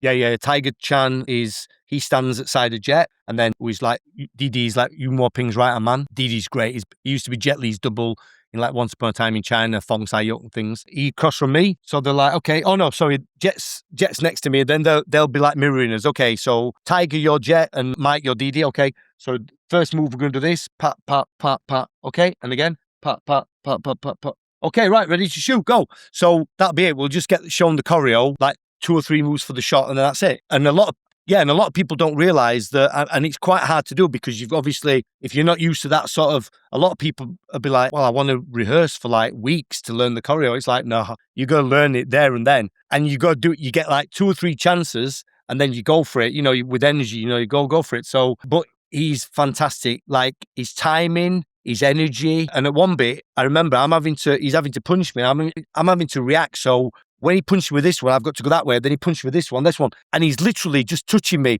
And he's literally just touching me. Like his control was millimeter perfect. Like skillful, excellent control, yeah. And just so professional, fast, learn the choreo quick. Well, he's been doing it, quite a few years now, and everything's just all martial art films. So if he wasn't good now or then, he maybe should retire. But no, he was great, really good. Good attitude, very polite, respectful, yeah. Wow, that's so good. I'm so happy to hear such a nice positive reflection. That's awesome. Yeah. And I love that fight, man. I remember watching that back in Australia as a kid. And I just dreamed to be you. So it's very. Thank you. No, a lot. You know what? A lot of people have recognized me, especially when I've got hair now. But when I've shaved my head, I think when that fight come out as well, I kept my head shaved for a long time. I just used to walk around Chinatown with a white suit, seeing if anybody recognized me for about 3 months. It's like around Chinatown. Just walking around Chinatown with a white suit. Yeah, just walking around. But no, it was funny actually because I don't really get noticed by a lot of people, but I've had a few people. I've been in a bar one night and somebody's come up and said, "Excuse me, are you fight Jet Li in Unleashed?" And I'm like, yeah, I've had it a few times. Not many times, but I've had a few people recognize me, which is kind of nice. Man, you know what? Yeah, you missed out on that fight with Jackie, but you got a hell of a nice moment in Danny the Dog with Jet Li. Yeah. So, swings and roundabouts, yeah? Yeah, man. I've been here like 20 years in China, man. I dreamed to have a feature fight with one of these guys. So, yeah. That's 20 hard, long years, man, and you did it. But again, it comes down to that thing where we were talking about timing earlier, and it is timing because I remember I did Black Mask, a film called Black Mask. Yeah, it's one of my favorite of all time. Right. Yeah. So Li Rengang with Daniel Lee. Yes. Yeah. So do you know at the end I fight Jet Li at the end of that one? Yeah. Yeah. So basically, Crazy, I remember I went to Golden Harvest for a casting, and I remember it like yesterday. There's Wu Ping outside and a couple others, and I turned up, and he said, "Oh, I've seen your picture and everything. Right, do this choreo." So he did some choreo with another guy, and I did and I did that, and he goes, "Okay." Wu Ping said, "Show me some kicks." So I always had a little demo routine that I did, where I did almost like a martial arts kata, but I just did some punches, a few kicks, jump spinning kick. I always did a couple of backflips, landed, keep up, landing the splits, and like a sort of like martial arts kata. I did that, and he was like, "Okay, can you start work on Monday?" I was like, "Yeah, cool." So that's how I got the job. And then Unleashed was just a timing thing. They were looking at using a couple of the guys. One was, I can't name any names on here because I might tell you afterwards though, after we cut it. But one of them was asking way too much money. I mean, I wouldn't say I'm not cheap, but he was asking like A-list movie star money. And I was like, what? He's the guy, what? And then another guy was a very famous runner at the time that they asked to do my part. And he was also asking way too much money. So although I didn't do it cheap, I just basically asking I was just getting stunt money. So I was like, no, I'll just give me my normal stunt money. I'm fine with that. That's cool. And I didn't know about these other guys, you see. And then, Wu Ping, the first AD just emailed me out of the blue and said, "Are you available to come to Paris this weekend?" I'm like, for an audition. I'm like, yeah. Are you paying me to fly out there? Yeah, we're paying for everything. Okay, cool, yeah. What's it for? It's Wu Ping. He said he worked with you on Black Mask and he'd like to use you again. I was like, oh, great, yeah. How long am I staying out there? They said, well, bring out clothes for a month, like 1 month's worth of clothes, like a suitcase. If you get the audition, you'll be staying for a month. If not, you'll be going on the next plane home. So I was like, okay, cool. So I went out there, same thing. Wu Ping, hey, long time no see. Throw some kicks. Okay, do this choreo. Okay, start work Monday. Thank you. So same thing, yeah, same thing. Yeah, I had a somewhat similar experience with Yuan Wu Ping as well. He's a great guy. Yeah, he's awesome, man. I love to watch him work each and every time. He's my Yuan Wu Ping for me is just. Yeah, he's the best. And just a nice guy as well. He doesn't lose his temper. He's not a screamer and shouter, He's great. All of them. All his team members are super cool. And his team's good. Non-toxic, which is what we like. If you love Master He Ping, you can check out Josh Alfei's podcast, I think it's like 2 or 3 episodes ago. She's his disciple right now. He's teaching her everything. His editing, Okay. fight choreography, design. She's on set right next to him. Where's she from? She's from China. She's from China. Okay. Is that the girl? She been around a few years? Yeah, she's been in the industry. Zhou Shaofei is in Ip Man 4. She's fighting foreigner. Do you know her? You know her or no? She's a good friend of mine. We did a couple movies Nice. together already. Cool. She's awesome, man. I love her. Okay, so the AI problem. Do you think this is going to Yes. reduce stunt work, or do you think it's the golden era? Do you think that the golden era of the stuntman is over because of AI? This is a tough one. Right. So AI has been around a long time, right? Because I do a lot of VFX and editing and things like that. And I'm an animator as well. I animate 3D, not 2D, because I can't draw very well. AI has been, as a tool, AI has been around a long time, okay, as a tool. So I'm all for AI. I love AI if it's helping in regards of if it can speed up my process, if I'm doing, rotoscoping or camera tracking, that's great. Even for concept stuff, sometimes I'm working on a little short at the moment. I wanted a concept of a church at night with like a moonlit background, and I just typed in, give me some concepts, but I would never put that anywhere, try and say, I made this picture, It's like me getting an artist, like somebody who's a very good artist at painting, yeah? And I tell them to paint me a picture of you. Paint me a picture of Troy. I want him to look like he's cyberpunk and he's badass with a big gun and he's got like, beautiful women around him. And yeah, paint me that picture. And I put it on my wall and then I tell everybody, I painted that picture. No, I didn't paint that picture. I just told somebody to paint it. So AI in that respect, I don't like it. But as a tool, I think it's great. Now, regarding will it take over, it's very hard to say. I mean, have you seen some of the latest AI videos? It's like, I don't know where it's going. Yeah. I'd like to say no, because, okay, there's two things that are going to happen. Either the younger generation is going to become it's going to become the norm to the younger generation where they can watch AI-generated content and they're going to love it. So they can go, okay, I don't have to wait I've always wanted to see Jet Li fight Bruce Lee, but that's never happened. But now I can generate a movie. So I want Jet Li to fight Bruce Lee in a version of Game of Death. So Game of Death, when he gets up to the top of the tower, instead of fighting Kareem Abdul-Jabbar, Bruce Lee's going to fight Jet Li, and Jet Li is going to be this badass kung fu blind Sifu. And you can get it, yeah? You can make that movie, you can make it happen. Yeah, absolutely. And maybe this becomes the norm where kids just generate whatever they want to see. But then, hopefully, it might about turn where people get sick of it and want content made by people. Real people, not AI. So like people going back to vinyl, like people go back to vinyl, listen to vinyl records or CDs or I don't know. I hope not. I hope it doesn't die out.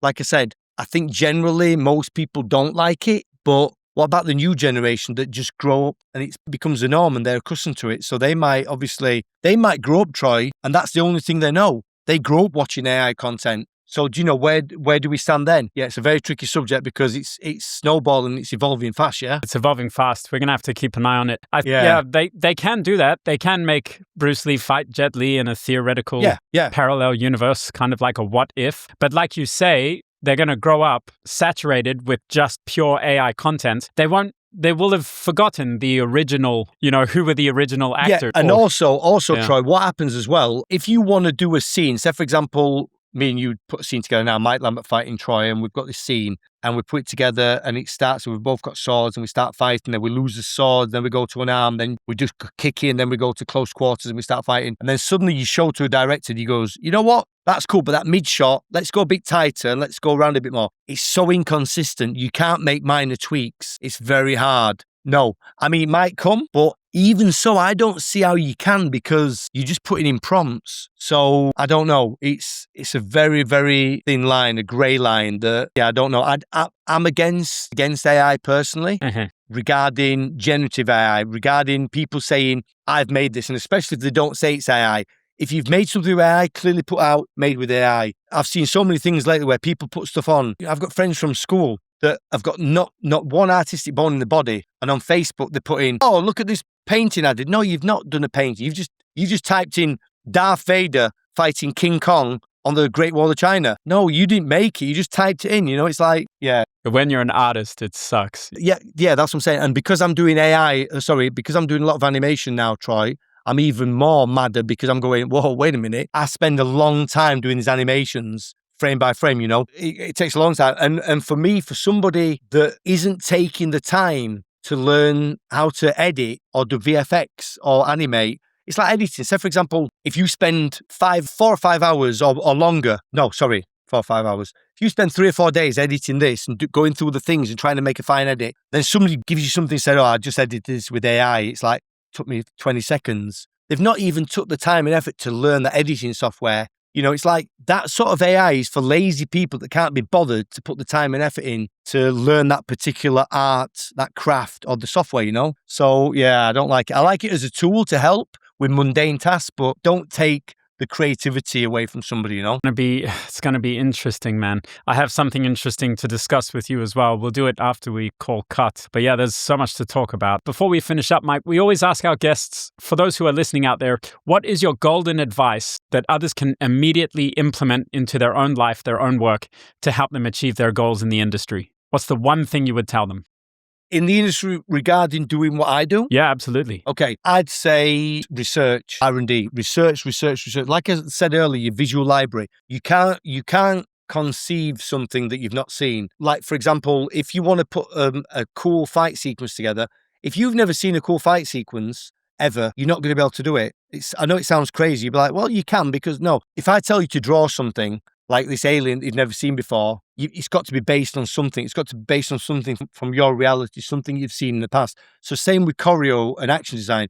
The more cool shit you watch, the more cool shit you absorb and take in and building up that visual library, the more ammunition you're going to have when you start firing them creative guns, if you want to get better, like sometimes I'm working on something and I'll come up with some choreo and somebody like, oh my God, you come up with that so fast. And no, it's not I've come up with it fast. It's already there. I've already got ideas for days in here. It's just, I've got lots of creative ideas. I've got lots of ideas, Troy, for choreo. The hardest thing is getting the director to like it. Do you get me? That's the hard part. Because the hard part for me, and I'm not being arrogant or big-headed saying this, but I love all my own choreo. I love all the choreo I make. I think it's great, but the director might be like on Star Wars, it's a little bit too cool, that kind of thing. So yeah, I'd say just if you want to get better at choreo and producing creative cool shit, just absorb research and development, R&D all the time. When I'm free, I'm always watching. I try to watch like 2 anime or 3 anime shows every night. Looking on Pinterest. I look up on Pinterest cool poses, dynamic poses, shapes, silhouettes. Just all the time. I'm constantly trying to get better and improve, Beautiful. I love it, man. That's really nice. So those listening who may want to contact you for business or whatever other reason, how can they reach out to you? I'm on X. I'm not like a hype train or self-promote. So I'm not one of these people I know stunt guys, Troy, that are on certain platforms like Instagram, whatever, and they've got like millions of followers and things. So how do people contact you for business then? I've got a website, MikeLambertStunts.com. So if you go to MikeLambertStunts.com, there's a link to my X page and also my email there. So you can get in touch via that. So that's probably the easiest way, MikeLambertStunts.com. But like I said, some people jump on my X and go, you've only got like 80 followers or something. I'm like, yeah, because I'm not trying to promote anything, it's like... Yeah, ladies and gentlemen, Mike Lambert has worked on the Justice League, Star Wars. He's fought Jet Li himself. But today, he has showed us that stunt work isn't just action, it's skill, it's discipline, it's courage, and it's passion for the art and the craft. For anyone chasing stunts, filmmaking, or big dreams, respect the craft, respect the risk, respect the people that take those risks. Never stop learning. Mike Lambert says, continue with your research and development, and you'll see yourself in a more creative light. Next time you see a stunt on screen, remember this: that explosion, that fight, that fall, that's not just entertainment, that's heart, grit, and mastery in motion. It is a lifetime of dedication that individuals like Mike himself have given their entire life, and they will continue to do so, I'm sure. Mike, again, it's been an honor. God bless you, Mr. Lambert, with all my heart. Thank you so much. I hope to see you one day in person, and I would love to spar with you because I know you like to fight. 100%.